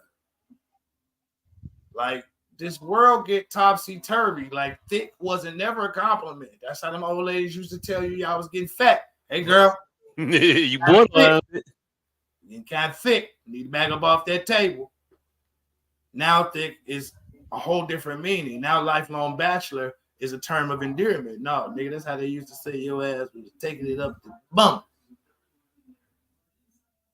They were talking about you. Life does change. Mm-hmm. Yeah. But I just think motherfuckers are doing a disservice by bullshitting and hiding the fact that they don't think that they don't by saying they don't want nobody. I'm happy being alone. No, you're happy and you're alone, but you're not happy with being alone. Like that's crazy to me, and I don't know why people just can't admit that shit.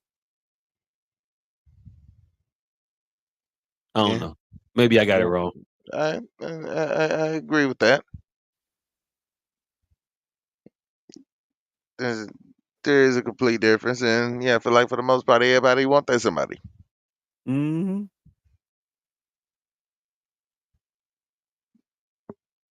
It's the life. It's the way it's supposed to be. Yeah, that's how I felt about that shit. I ain't had no more topics. Y'all had anything y'all wanted to discuss that was pertinent to y'all? Motherfucking Carol Danvers. All the way. All right, go ahead, get this Marvel take Go off. ahead, go ahead, let the people know. Right. All right. So look, man, superhero flight, the main tenet to it is it's silent. It's sans propulsion. They have many different explanations for it, but every single one I've heard has been quiet. So, in Endgame, when Captain Marvel was bringing in Tony and Nebula in the Alyssa Milano, when she was bringing it down and fucking Captain America was shaving, and the shaving mirror was fucking rattling like an engine was passing his window. What the fuck was that? Booty meat? That a booty meat flapping, like shaking his whole shaving mirror. Like it did ever so slightly too. like it was a light engine coming past that motherfucker. What was that shaking his fucking mirror? All right, now this ship did it didn't just have Iron Man. I also had Gamora. No, not Gamora. Nebula. Nebula. Good. Nebula might have been packing. Might have had some robot ass. Nebula was in that motherfucker beatboxing and had the whole house shaking as they were throwing guns. Nebula was turned up on the arrival. She got turned for the touchdown. Hey, you got a lot of shit. They spent a lot of time in space. Her freestyle game was probably off the chain. And she got robot chips. Nigga, bars for days. Now, this bitch do be on fire. But still, it ain't like fire is rumbling a whole fucking building. I don't know. Maybe she was flying in with that much force. Oh, and I also thought about some whole other shit watching this fucking movie that I didn't talk about to either one of y'all yet. But Worthy. What is Worthy? Does Worthy depend on which side you on? Like, what is Worthy? Yes, it depends on you on the right side. You got to be good. Do you? What is good? Yeah. Good is relative. Mm-hmm. Right? So dig the fuck out of this. I think the movie Marvel was trying to tell us something about that in the Ragnarok. Cause fam, you missing the obvious one here. Thanos threw the fucking hammer. What you mean he threw the hammer? He flung that bitch.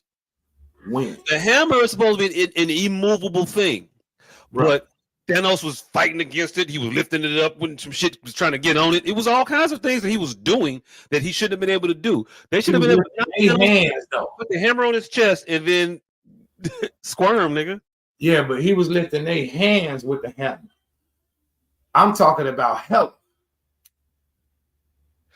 Yeah, Hela held that motherfucker and crushed it. Hela grabbed it and crushed it, right? Yeah. So what is Worthy? That's a better. That's a better approach to the what the fuck does Worthy mean thing. That's all I'm trying to get to. That's what I was asking, Nick. You stopped me from saying it, motherfucker. Oh, my bad. Ragnarok. Yeah, like I said, Ragnarok. Hela caught that motherfucker, crushed it. So what is Worthy?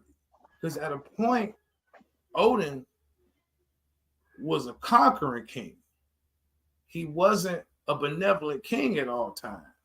So when united the 7 realms and shit. Yeah, he united is a soft word, motherfucker.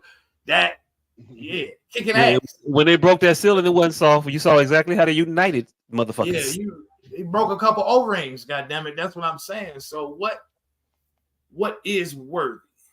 They bring that into thought. It's arbitrarily adapted to suit the needs of the story at the moment. Yeah, just to bounce that around.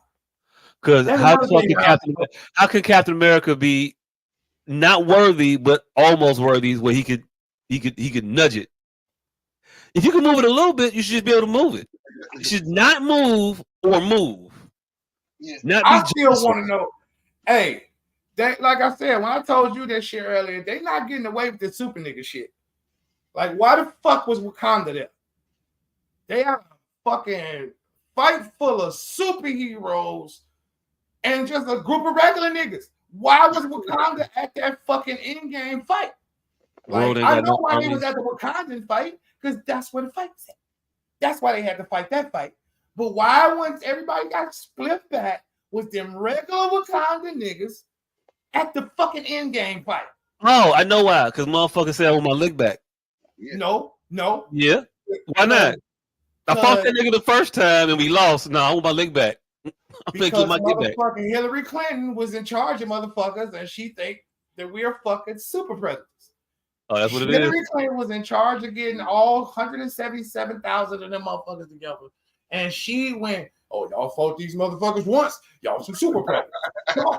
I mean, technically, the white man brought them over. Yeah, at the behest. Did they get drafted by the white man? Dr. Strange drafted what I'm trying to tell you is, why was these regular niggas there? Why is these regular?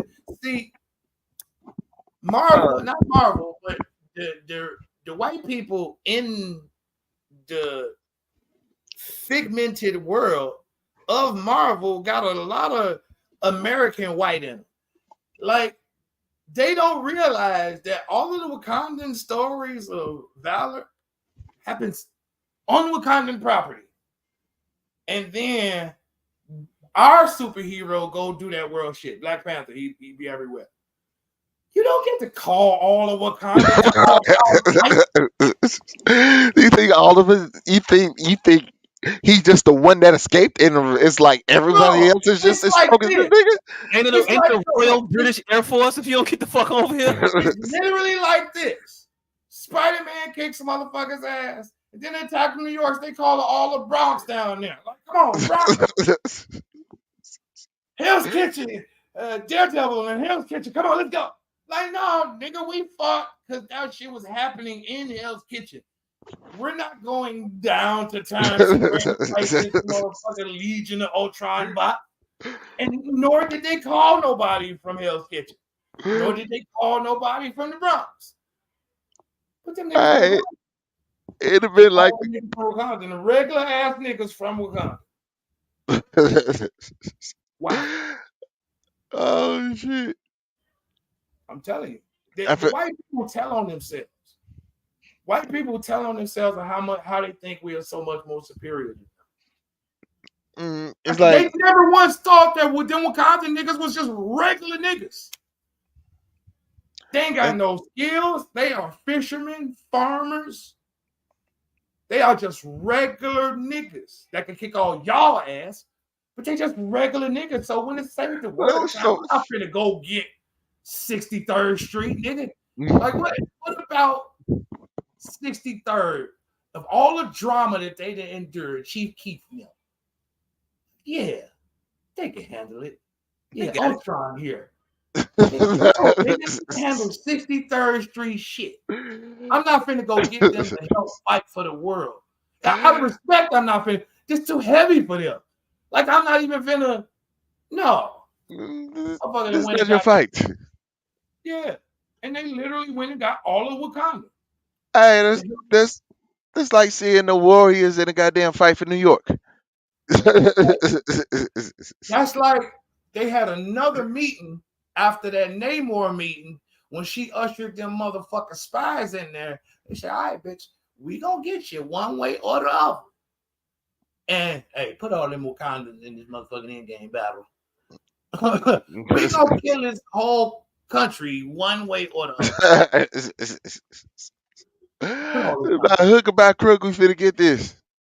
Nigga, I was looking. I'm like, is that Wakanda's? Is that the regular Wakandan? Like, why is Wakabi? Hey, Wakabi, all right, he had a couple cool rhinoceroses, but I don't see the rhinoceroses, goddamn. Yeah, they didn't bring them motherfuckers. Like, why didn't they bring them motherfuckers? They couldn't fit through a portal. He was only cool because of them. He was motherfucker, like man, what the fuck is M'Baku. his name? M'Baku, right? Man, he gets powers in the comic line, but he don't have none in this motherfucker. He's just a regular nigga who don't even like fucking following orders. So, like, he wasn't even the one. Y'all got his whole tribe, just a whole tribe of black men. These niggas just be sitting in the mountains. Damn, they're sitting in the mountains and don't be fucking with nobody. Why y'all go get these? That was literally their whole thing. They didn't even realize the goddamn meeting was that day. Nigga, they didn't even fight in their wars. They didn't even fight in their wars. They was all away. Matter of fact, at what part of Africa you go down into the mountains, nigga? We didn't even discuss that. How high is Wakanda that them motherfuckers fell down into the mountains? He fell 1,000 feet into the mountains, down to where they were. Now, does that mean inside of the mountains? No. It's long as far. Right. No, I think the current pushed that in. No, but he fell. Yeah, he where they live.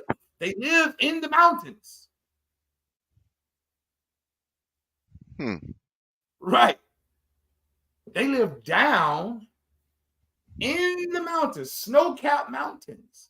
That's why it's snow there in Africa, because they're high up. How did that nigga fall down? He was on a waterfall. They went to the waterfall. Down and up. Hey, look, but man. Anyway, stop taking a regular ass Wakandans to all these motherfucking world. These world-ending ass fights. You got a vibranium blanket. Rock out. Just regular black folks, and I didn't see Luke Cage ass there. So why the fuck did you go get M'Baku and Okoye in there? Why the fuck was the princess there? Like, I don't give a fuck how. Yeah, I'm going. Bitch, get your ass down. Right. We need at least one heir still here. Right. Where the fuck was Danny Rand?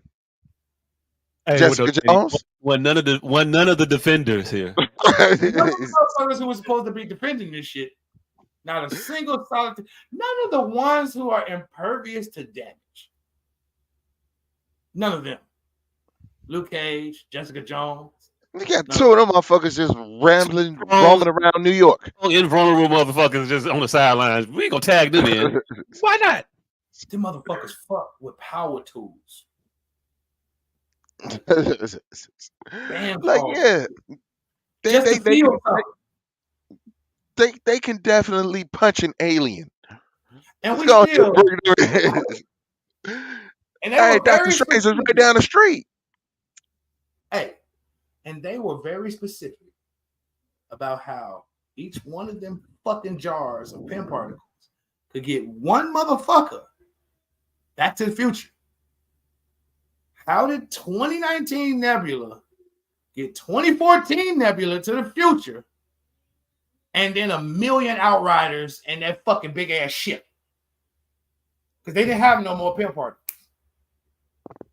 How did that 2019 Nebula, and we got 2019's Nebula's ass back to 2019?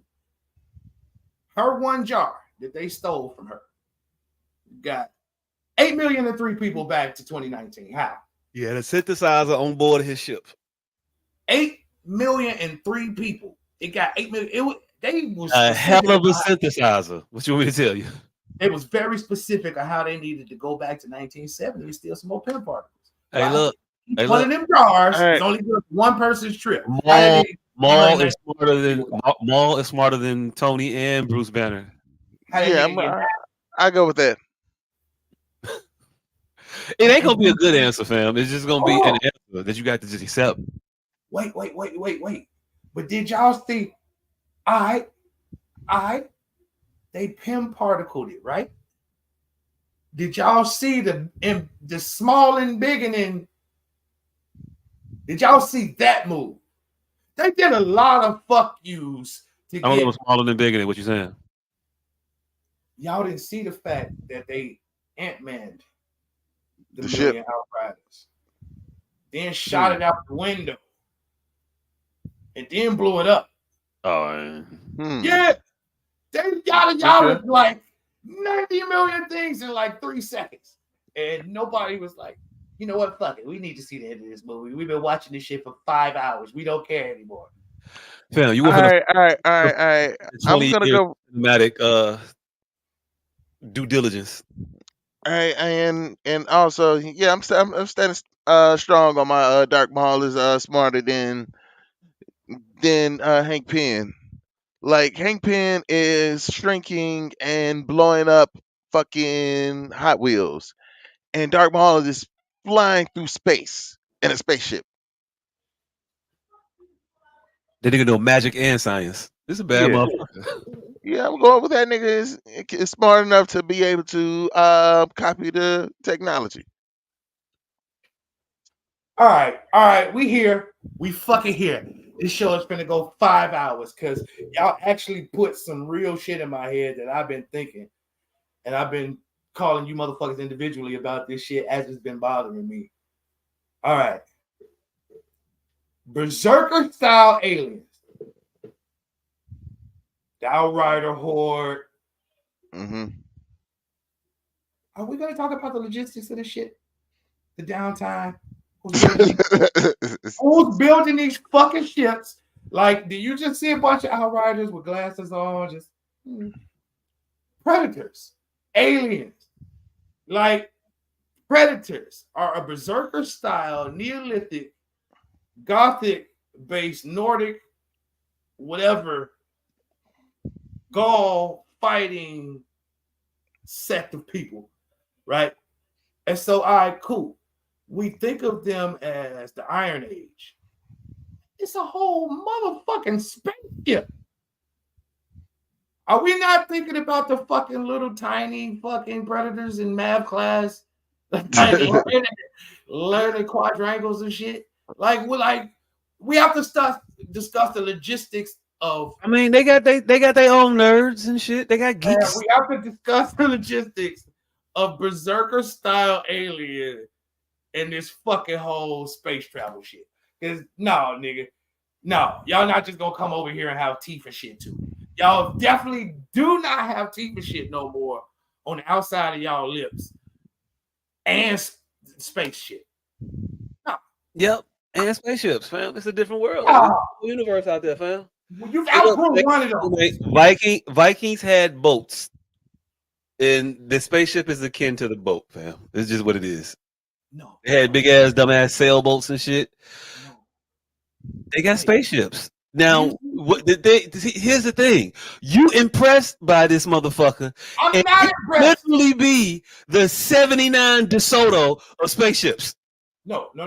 You could be looking at the Pintos. You could be looking at the Daewoo's of fucking vehicles that they bringing down here, and you impressed. No, you ain't even seen the Cadillacs yet. No.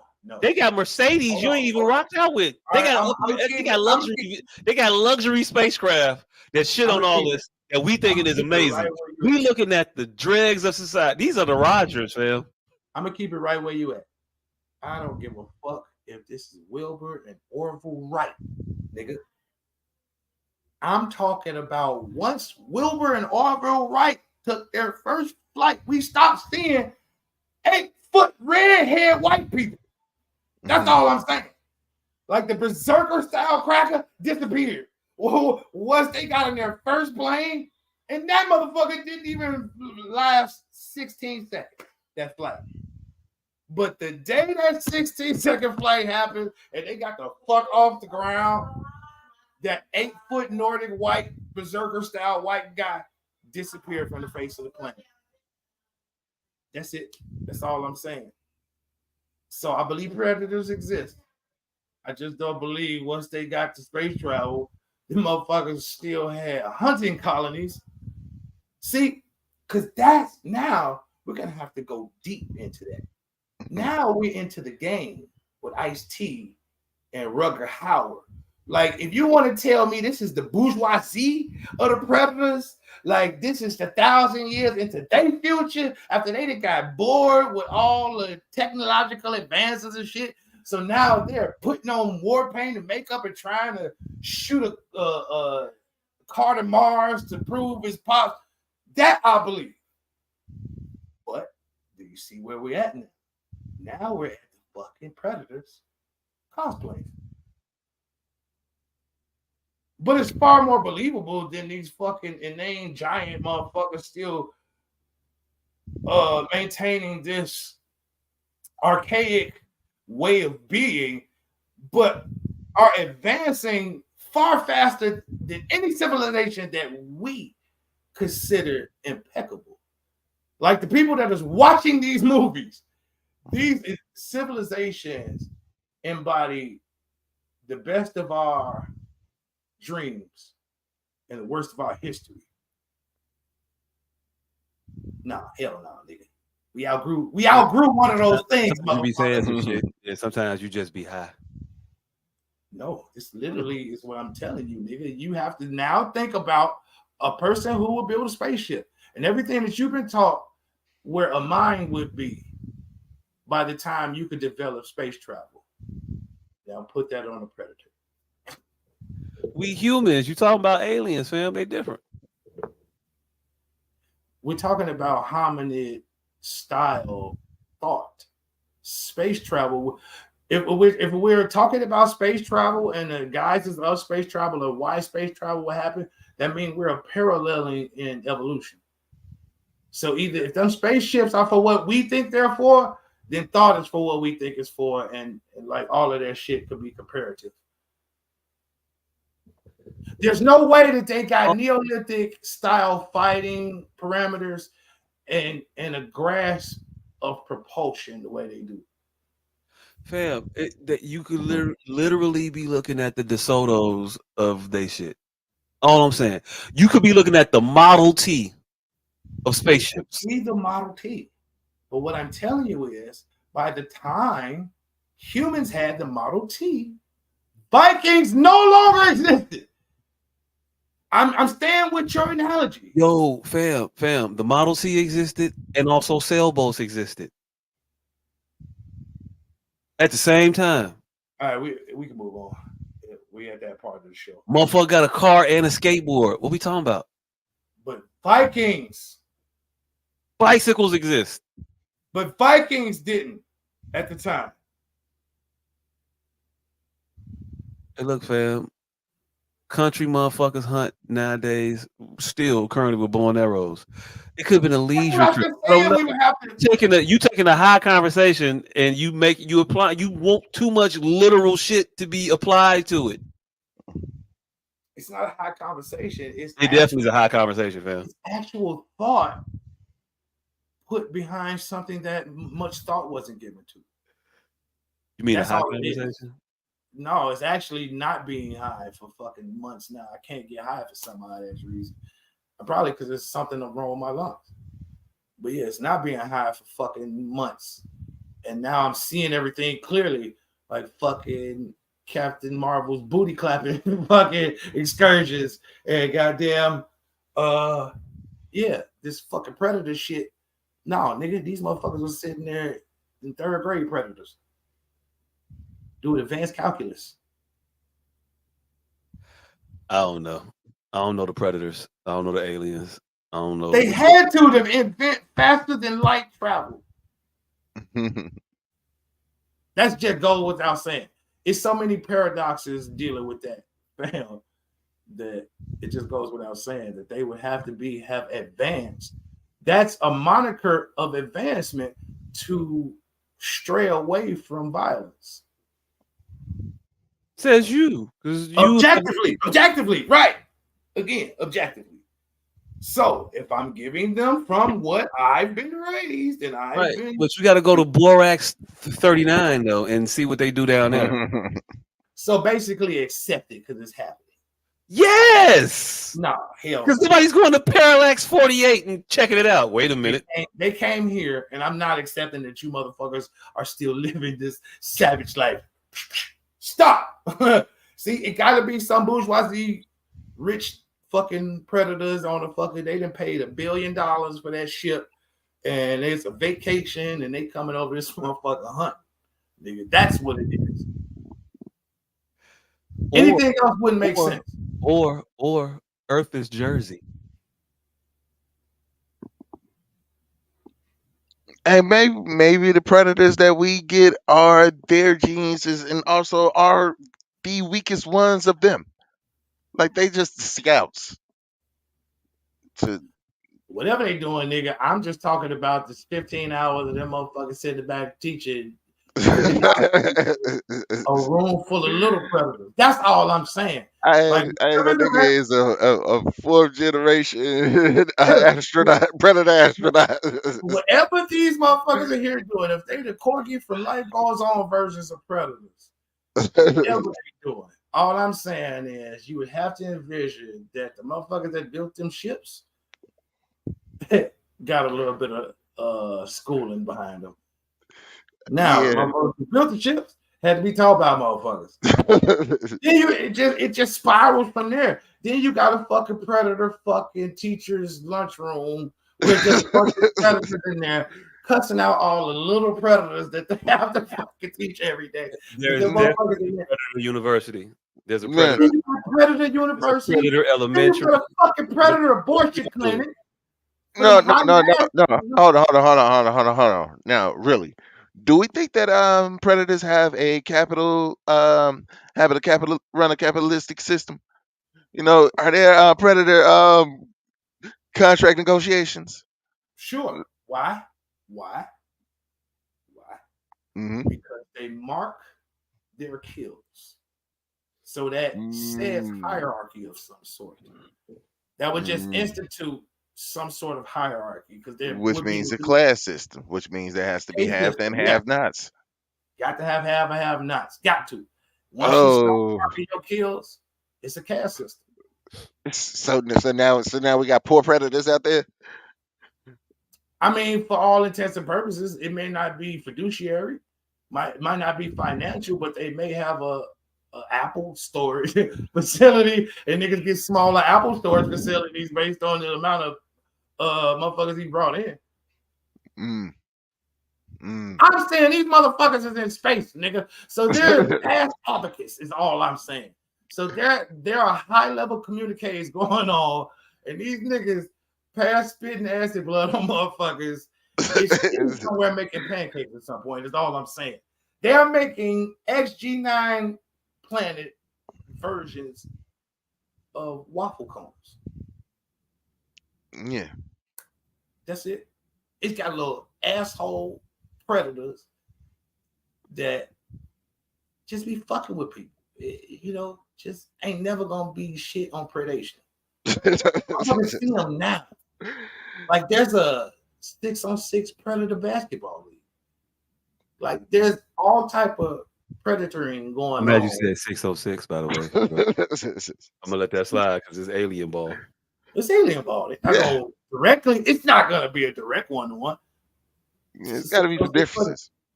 Yeah, that's all I'm saying.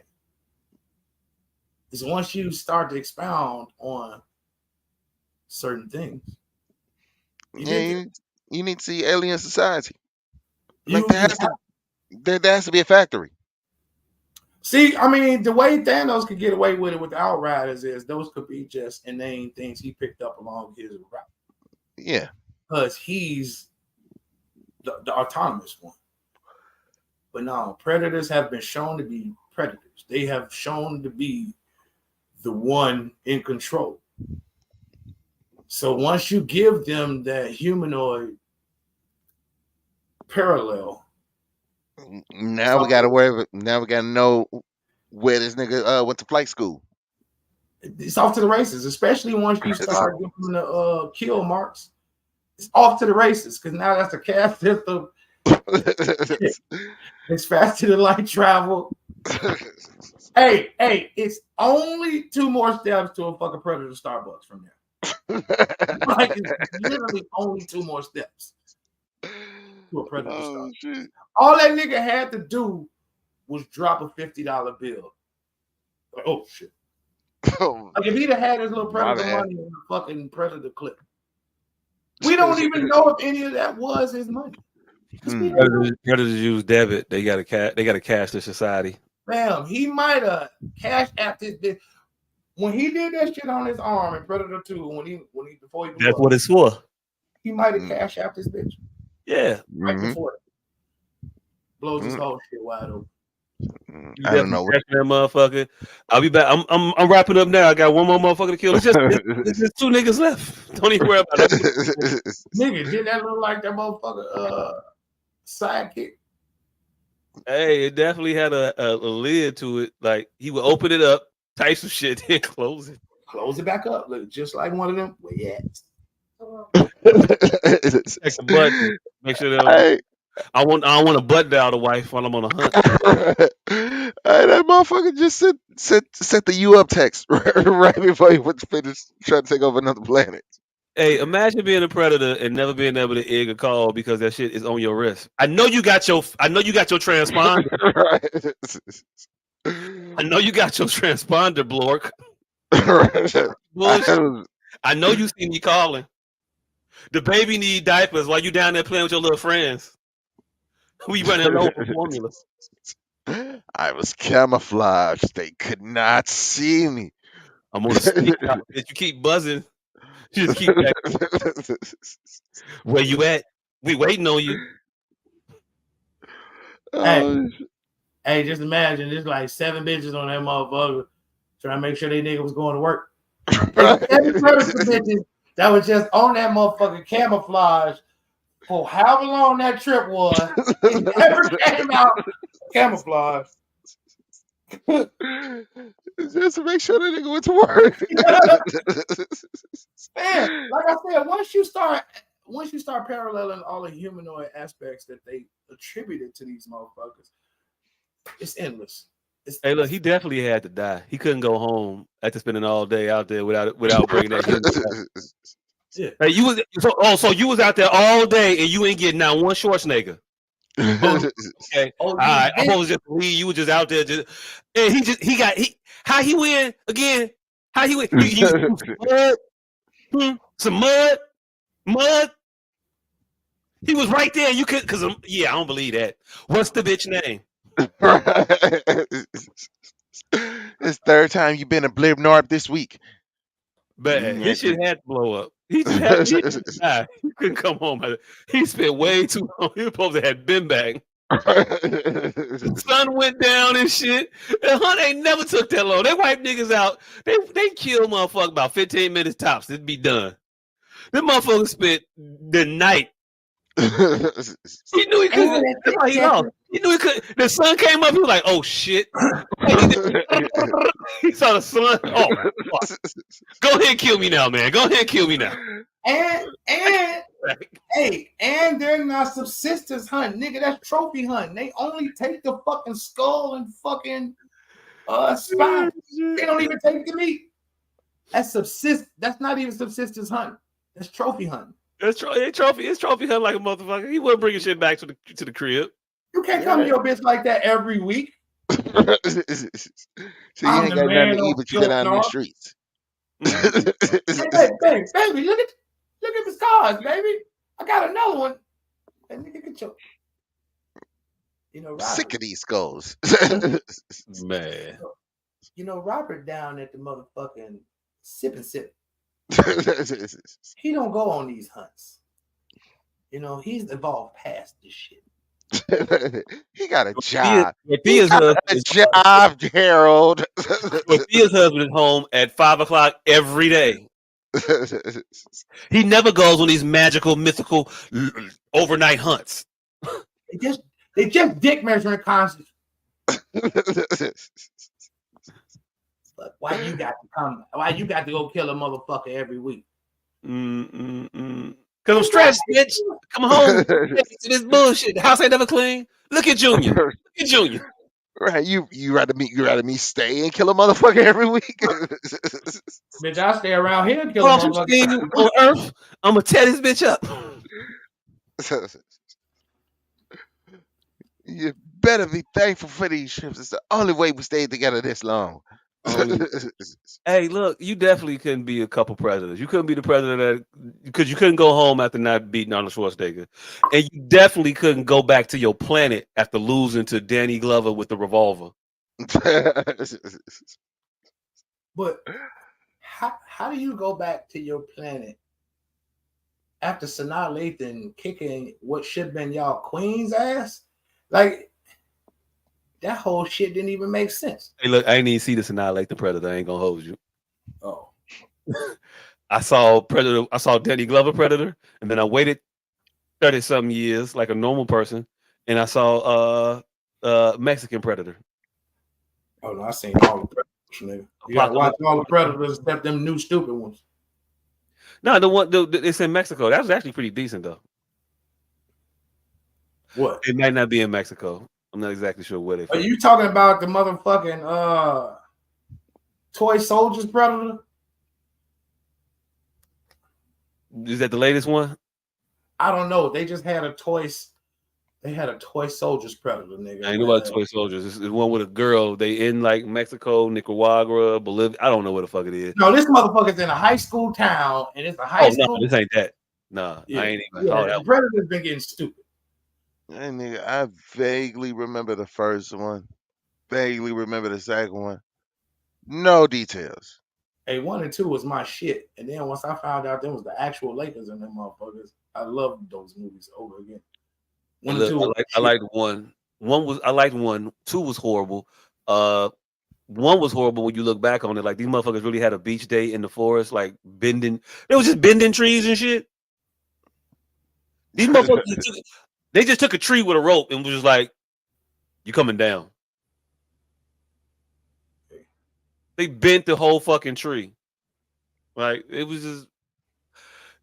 Hey, look, feature strength like a motherfucking high fiving and shit. I don't know who those scenes are for, by the way. Hey, no. 80s, look at the 80s movies and shit. It's they're guy movies, right? But they always insert a scene where they make these motherfuckers take their shirts off for no reason. and then they let that scene is about a 6-7 minute scene. These ain't like flashes. They focus on this shit. They sit there for a while. Man, white folks 1000% believe that movies are programming and propaganda. They show you time and time again. Their number 1, 2, fucking anytime it's a white man hero, that nigga's a regular degular, and he's better than all the other fucking heroes. Fam. I'm asking something very, very specific. What? Why in the movies geared towards men do they keep inserting shirt off montages for the men? Because they envision themselves. It's a homoerotic. Ooh, you see that? Look at me. That's me. That's not Arnold Schwarzenegger. That's me. Ooh, look at me. White men envision themselves like that.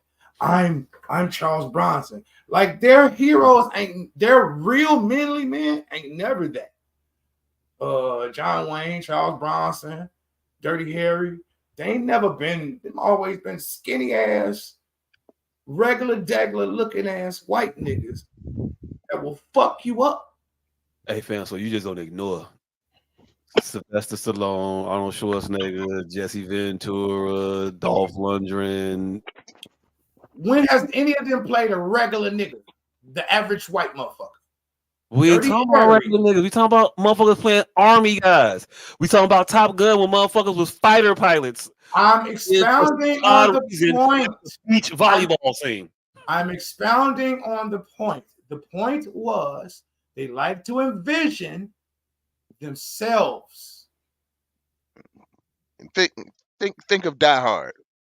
Like John McClane's just a regular ass cop. Regular nigga. But That he was nigga wasn't no sergeant, no fucking Marine trained ass police officer. Nah, he's just a fucking detective. But he's that just a nigga has regular killed nigga. 784 terrorists across 6 movies. Look at Nobody. You ever seen the movie Nobody? Mm-hmm. You see how he be fucking motherfuckers up? Mm-hmm. Is he the most average of white motherfuckers? Mm-hmm. They envision themselves in the roles. So when they see them abs and shit, they like to, yeah, that's me. They like to, again, fantasize that for them. That is the moment in time where they don't go to the gym, they just go to the movies and envision that abs being on their body. And go home and say, we run the world. We don't really need abs. I just like to go think that those are my abs for like 20 minutes a day. That's it. And they do it. They scatter that throughout all of their films. Like I said, like their biggest heroes that look like they're just average, ordinary niggas. It ain't till the like 90s and shit where you start getting the Channing Tatums and the Paul Walkers and the Uber Zach Morris men, blonde hair, blue eyed motherfuckers. Before then, that shit was who? All the pretty niggas was who? Liberace. You a pretty nigga, babe? That's for you to answer, not me. Oh shit, I don't know. Nigga, you call yourself pretty all the fucking time. Now you don't know. Right. Hey, not in the context of the fucking fags. I was just talking about.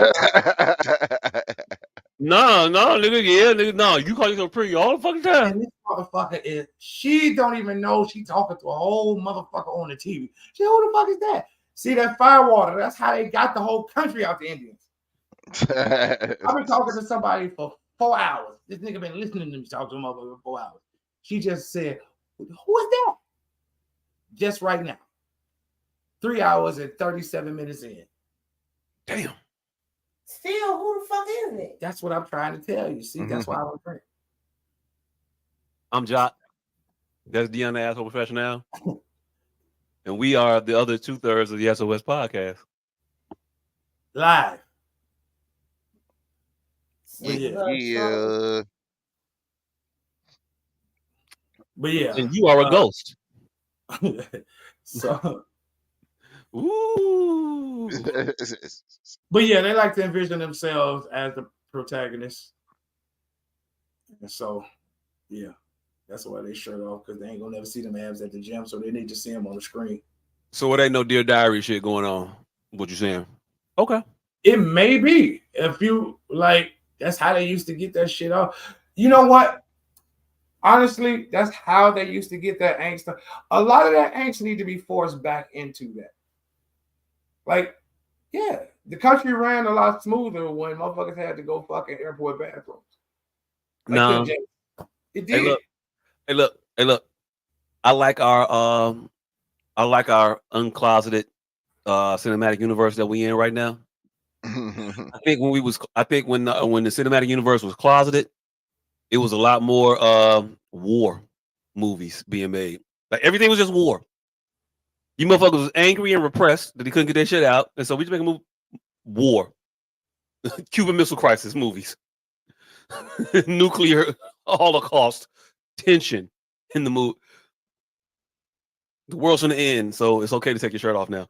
That's what it is. The world's gonna end. It's okay for you to get half naked. Oh, it's okay to get naked. Yeah, because aliens are here. They had to make an excuse. The aliens are here. Go ahead and take your shirt off. Go ahead and take your shirt off. The aliens are here. You and the other guys take your shirt off because there's aliens. The world's at jeopardy. I don't right. How they figured out that line? Who knows? Oh These shit. aliens are getting over here and don't speak no goddamn English. And them Oh, motherfuckers are making better ships than fucking the Japanese. Also, Top Gun 2, they had they made sure they put a beach football scene in. I've never seen any of those white great movies like Top Gun. You can handle the truck. I've never seen none of them. Oh, you don't know what you're missing, man. You don't know about the white knuckle action of 80s cinema. I don't. Hey, look, fam, the make it through the dangers of all that shit. The music, it gets you, fam. You don't know what you missed in these late 80s action. Look, I fucked with all of the music, but I didn't fuck with them fucking premises on them motherfucking movies. It was always homoerotic to me. You might have needed a Dear Diary moment. I didn't wonder till I was much older. Why do you niggas like to take shirts off in movies? For no reason. It's just, shirt off time. Gotta get a lady. Like, is it was built in? I don't know why it made me uncomfortable. To the movies or some shit. Hey, here's the thing. I don't know why it made me uncomfortable. Queen Latifah rapping about dick, but it made me uncomfortable. Yeah. I knew something wasn't right in my child's spirit. I something when the bitch said about this big, about this long, about this land. Bitch, you know you don't like no dick. Hey, I didn't know she was just repeating that shit right now. I didn't know she was talking about a penis until well after the fact, by the way. You know why? You know why? I was a child, nigga. No, because you knew it wasn't coming out. No, she ain't saying that. Nah, she ain't talking about that. Not her. What could she be referencing? She's building the porch. She look like she built porches. Right. She needs a piece of wood. Not this long, not this thick. She's describing how much you want the footing and the bull nose, right? You need the bull nose in the entrance. About this big, about this long, about this thick. Yeah. The bitch was building the porch. She definitely wasn't talking about no cop. But it made me uncomfortable at the time. I didn't know why. Later on, I found out why. Because there was this thing called homosexuality, and Queen Latifah was nose deep. Literally. Yeah. But it made me uncomfortable nonetheless at the time. It's certain things that made me uncomfortable that I didn't know why it made me uncomfortable. That curl on that bitch head and motherfucking what's the name of that movie? With not Paul Walker, with Christopher Walken, King of New York. Like that one solitary curl that bitch had in the middle of her head. Why? Ah, yeah. JD's Revenge. JD's Revenge. Lil Gossett Jr.'s daughter. They had to be the same age. Like that bitch was 45. Why did they get that old ass actress to play Lil Gossett Jr.'s daughter? Because no matter what, Lil Gossett Jr. is always 70 years old. Even 80s, Lil Gossett Jr. was 70 years old. I see you got into Lil Gossett a little too late, brother. I'm from the era where Gordon was a pimp, not a pudgy nigga on Sesame Street. Yeah. Okay. All right. So to wrap this up, what the fuck did we start off at? Oh no. Lou Gossip's a pimp. Shirts off in movies. I don't even know, fam. I don't know where the fuck we was at. Oh, we was talking about Marvel. Oh yeah. It was all off the cuff side. Yeah. Captain Marvel ass ain't big enough to move a house. Exactly. Like it's just so much shit going on with that movie that people wasn't recognizing. Like I'm forever standing on that motherfucking the vestiges of the fucking Lamartage didn't have to be when he ripped that stone out of Vision's head. The green shit that wrapped around his arm, that wasn't a vestige of the stone. That's some shit that them goddamn wizards did. So Thanos, that shit wouldn't have happened around the stone. Thanos wasn't privy to that. He had no idea about that. He wouldn't know that those two things should connect. It's just a movie mistake. They thought too hard about that. When Thanos rewound time and stole the stone out of Vision, there's no reason that shit should have went around his arm. That's not a happenstance of the stone.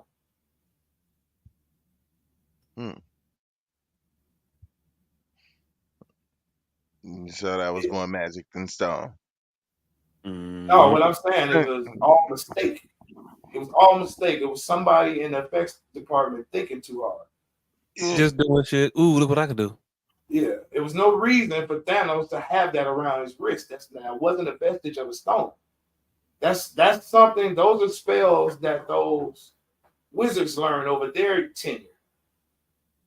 Like when the motherfucking nigga did the rain of fire, and every one of them wizards cast one of them, but they were yellow.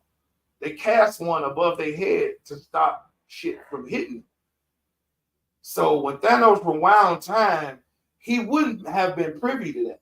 He wouldn't have been privy to those, whatever you would call them, that you write on walls, hieroglyphics. Reality stone already, man. But that got nothing to do with what I'm saying. What I'm saying is, he could have made reality so whatever he wanted to. You still have to know what reality is to make it. Even without the Mind Stone. You still have to know what reality is to make it. He wouldn't have known about that. He wasn't sitting on Bleecker Street studying with them. This a nigga that prayed on that shit, but no, he didn't. He stumbled upon that shit in somebody else's room. He stumbled upon them stones in Odin's war room. He found out about that shit. He didn't know about them stones. You think Thanos stumbled up on the stones? I mean, that's the MCU's lore. That's not what happened in the comic books. But MCU, they said it was a fake that was in there, but they had to have a rationale for why Odin knew about all that shit. But they said Odin collected all the stones. That was a fake glove in his vault. But he already collected all the stones. And Thanos knew of his exploits, heard of his exploits, is why he set out to get the stones. Because he heard about what Odin had did with all 6 stones earlier. That's Marvel's canon. Mm-hmm. That's not what happened in the comics, though. So again, that still ain't had nothing. He didn't know about them stones. He don't give a fuck about them stones. He wouldn't have had no knowledge of Bleecker Street magic. There's no reason those figments should have came around his wrist and around that stone when he used it. That's it. That's all. Mm-hmm. It was just a movie mistake. Somebody overzealous in the fucking department. But yeah, he could have rewound time in any other way except for with magic. I mean, it's magic either way. But what I'm saying is the signification he would have zero knowledge of. Yeah. He wouldn't even know that when you do that to the stone, that happens to your wrist. Thanos has no way of knowing that. And that wasn't a thing the stone does. See what I'm saying? So that had no reason to happen. Because it wasn't from the stone. Thanos had no knowledge of it. Yeah, Hold on, nope. Because making the motherfucking stone, making the glove to hold the stone. That was his knowledge. Nah. Hold on. Because in the first Doctor Strange, when the nigga first found the time stone, he was rewinding time with that fucking apple, and he had no clue. He had no clue how the fuck to use the stone before that either. There was nothing in none of the books that he had read about how to use the stone. However, he was still able to rewind time. I'm talking about Thanos could have visualization. Strange was very adept. He knew about the visualization. He's watching all of them do the shit. So he's mimicking them. He knows about the visualizations. I'm strictly talking about the visualizations. I'm strictly talking about the glowing bracelet, all of that shit. That's not from the stone. That's from the spell. Yeah. So when Thanos has that stone, he don't know about them spells. What? Lamartage. They are wizards. Those are spells cast. Thanos don't know about them spells. He has zero knowledge of those spells.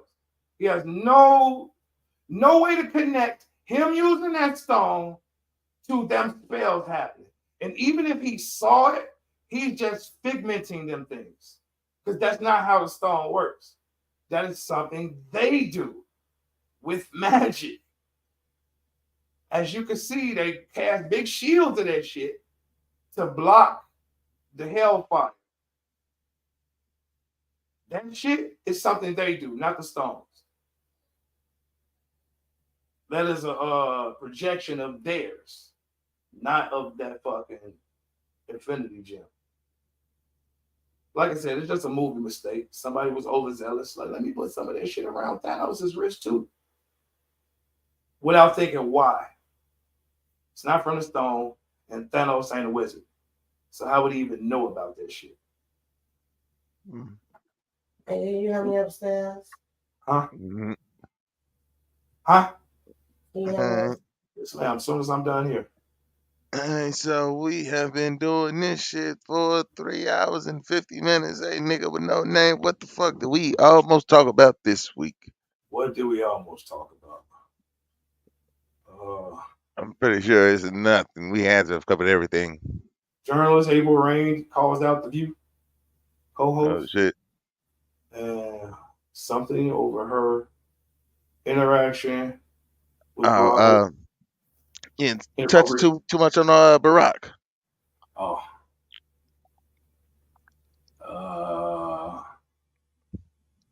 Celebs to get on the program. I don't know what that means. High school principal later after a lewd dance at prep rally. He got tricked into smashing the transgender. Who got tricked into smashing the trend? A woman? I don't know. Yeah, a woman. Hey, let me get it off. Woman. Bell Crawford, your mama joke. Yeah, that was horrible. We talked about the Luke. Who twerks? Boy hair half braided video. Hey, yeah, that was a fake skit, but I wasn't mad at nobody in that situation. It was too long for me. Pause. Yeah. Like once she called the bitch, I'm like, all right. Oh no, I didn't watch all of that part. Yeah, she called the hairdresser like, "Why you do this to my boy head?" But by the end of the call, she was like, "Yeah, he gonna have to learn how to, he gonna have to live with it. He shouldn't have did that dumb shit. You shouldn't have called in the first place. You should have recognized. You knew the dumb shit that her son did." Yeah. This I'll tell a story. The story is this: the boy comes out of the house to meet his mom getting picked up from getting his hair done. She picks him up. She's filming. She's excited to see his new do. She sees him and she's surprised because he only have half his hair braided. He proceeds to tell her that the woman only braided half his head because he had half the money. And she said, "I gave you all the money. What happened to it?" He said, "I went out with my girlfriend and I spent it on her because it was her birthday and I wanted to spoil her. So he didn't have enough money to pay for his whole head to get done." His mama was mad at him, called him stupid, and then proceeded to call the woman who did it and was like, "Why you do this to my son's head?" And then the woman stood on her business and said, "Hey, look, he had half the money. I did half the job. I had half the head. If you have a problem with what the woman said, yeah, he spent that money on that girl." And the hairdresser said, "Well, that sounds like a y'all problem. Mm-hmm. Deal with it." The woman tried to get angsty with the hairdresser, and then she realized that was stupid. And she was like, "You know what? He did that dumb shit. He gonna have to live with it. He gonna have to go to school like that." And then that was the end of the video. But ultimately, the right thing ended up happening. You fucked up, boy. You have to suffer consequences. The end. I'm not gonna go rain down on this woman's head because she did what she was paid to do. Hey, so this motherfucker say, fuck being shot. Motherfucker, this is what I'm saying. People don't invest thoughts. Fuck being shot. This my homie, too. Fuck being shot. Your sister ever shared a Twitter link talking about mood, and you click the link, she's swallowing glizzy. And why the fuck would you click the link? Like, I know he didn't do this for real, and I know there's just some shit to get a joke off, but why the fuck would you click the link? Like if you know of that click the link shit, you already know that it's a picture of the person in the video. Yeah, in the video.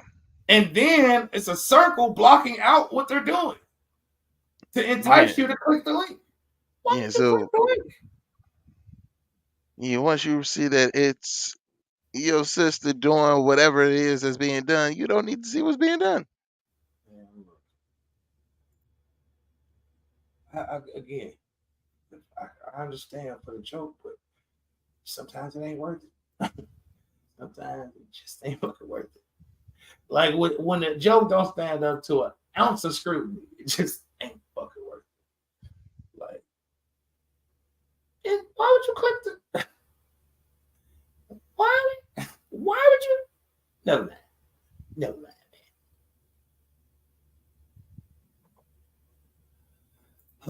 All right. Hulk Hogan jokes about body slamming Kamala Harris. Oh, you still talking about that shit? Oh yeah. When he pays with Cash App card, Hulk Hogan jokes about body slamming Kamala Harris. The brat talks about how she used to date Kirk Frost. Who the fuck is Kirk Frost? Somebody from a housewife show, Love and Hip Hop, something. I don't know who the fuck he is, but the brat has a long history of being tricked off on extravagantly by niggas. Brat is another one that we always saw. We always saw this coming. I didn't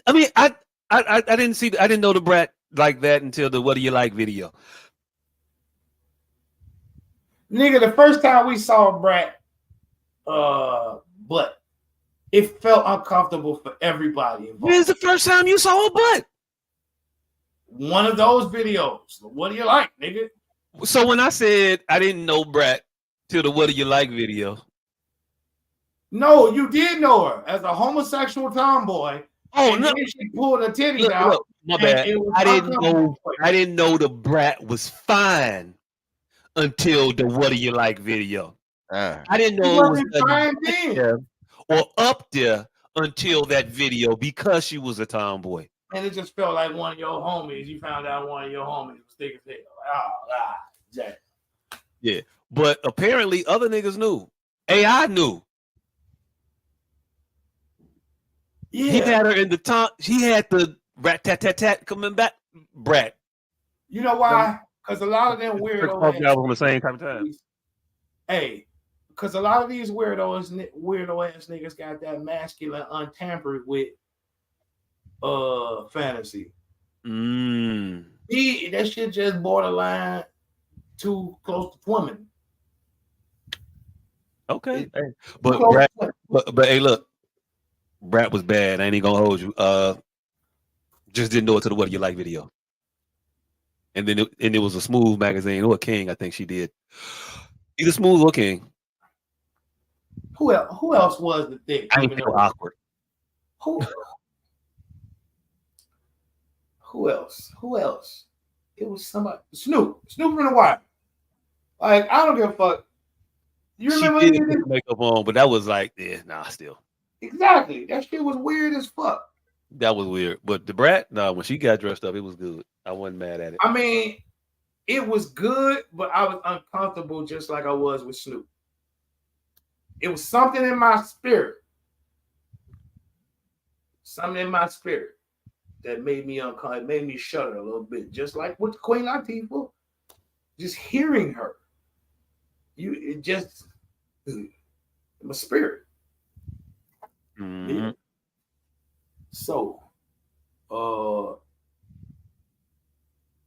about how. Oh yeah. Oh yeah, that's it. The Brad Dayton Kirk Frost. That was the last of the Mohicans. All right. So This is the rest of these that look like topics is our producer begging us to. The rest of these that look like topics are just our producer begging us to shut the fuck up. Please stop this. Stop this now. Please no, because I want to go to bed. Yeah, I'm going to good night. Be right back. These are no longer topics. These are admonishments at this point. It's 2:00. What the fuck? All right, so one thank y'all for tuning in. We do this shit every goddamn week. So that nigga right there in the middle, pause. That nigga got herbal containment gear, personal protection. No, herbal containment units, personal protection gear, ashtrays, house spoons, all that shit for the low. You don't even know though. 29 motherfucking 99. House spoons cost a lot extra because the nigga could put a fucking house in your moon. Well, moon in your house. It's 2:30. Fuck y'all. Hey, make sure to check out Cam's new EP, Seventh Son, streaming on all major platforms, Apple Music, Spotify, everywhere. Make sure to go check him out. Salute to him for performance Monday at the Promontory. Killed Yep. that shit. Hey, why is Nigga, that ain't doing- pronounced promontory and not promontory? I just want to know. Because that's how they said it. Mhm. That's how I heard about it from. Said it, so that's what it is. I English heard is that a funny shit. language, man. I've been calling it the promontory, and then one day a motherfucker said promontory, and I'm like, oh shit, Hey, like the church. English is a funny language, man. Yeah. I'm like, Hey, like the church. It's like the front of the church. Yeah. I guess Hey, nigga. What you got coming up? November 2nd, I think that's the date. Suits and Stilettos. Suits and Stilettos. And then in February, Frankie and Johnny.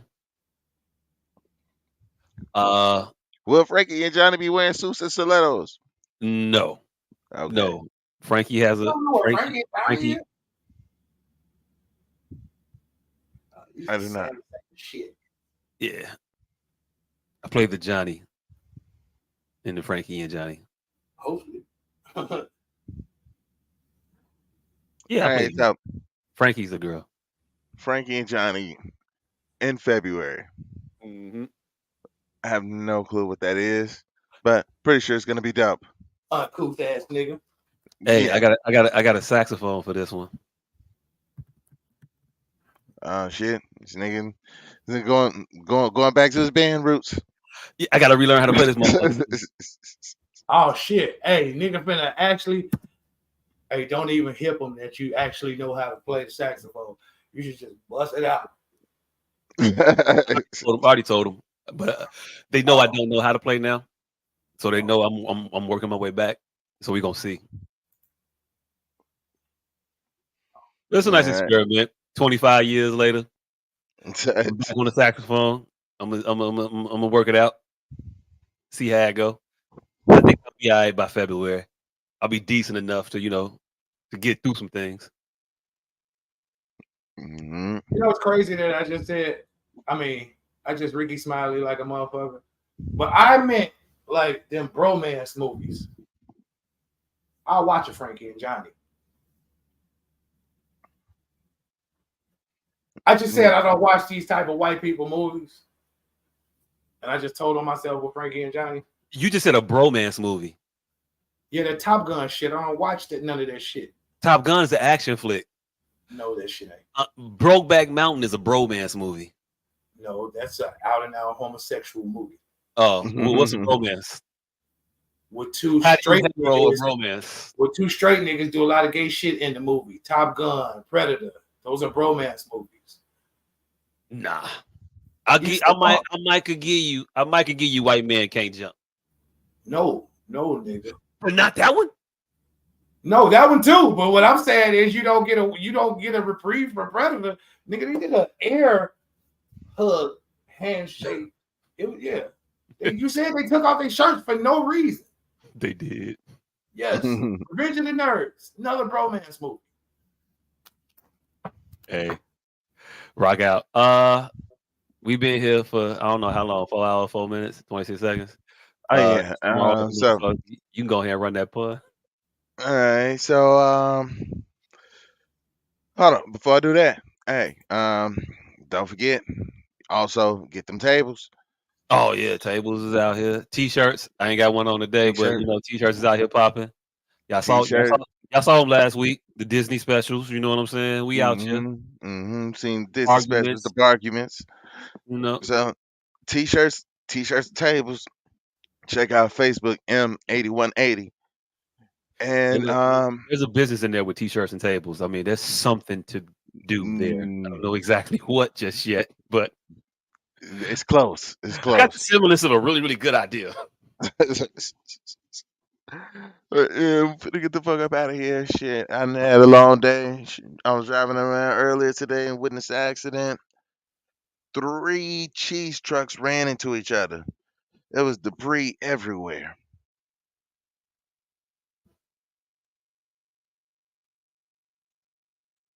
All right. Okay. Hey, look.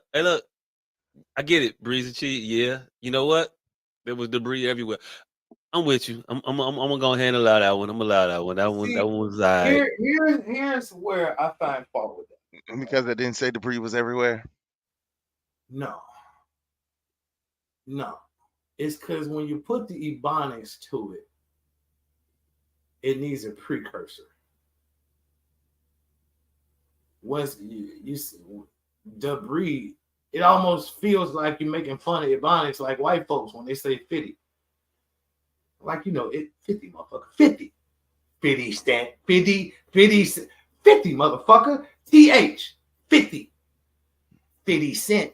It feels when you say debris everywhere, and I think with my literal brain, debris everywhere. It feels like a white man that just tried to come. Debris everywhere. You would have to say something about debris prior to introducing debris. Like, usually I wouldn't be miffed at an accident, but debris was everywhere. Hey, you ain't make it better, by the way. I did linguistically. It may not have been funnier. I'm just talking about the actuality of the flow of the words. I'm never talking about the humor. He got a lockdown on the humor. I'm talking about the flow of the words in conjunction with the humor. That's Hey, however you slice it, we've been here for 4 hours, 7 minutes, 17 seconds. It's 2:28 in the morning at this point. But y'all been here for all 4 hours, 7 minutes, and 25 seconds now. Don't forget to like, subscribe, and share this motherfucker. And hit the bell icon. Yeah, hit the bell and all that. Ooh, shit, hit the motherfucking icons. Yeah, but we the S.O.S podcast. We out. Appreciate you.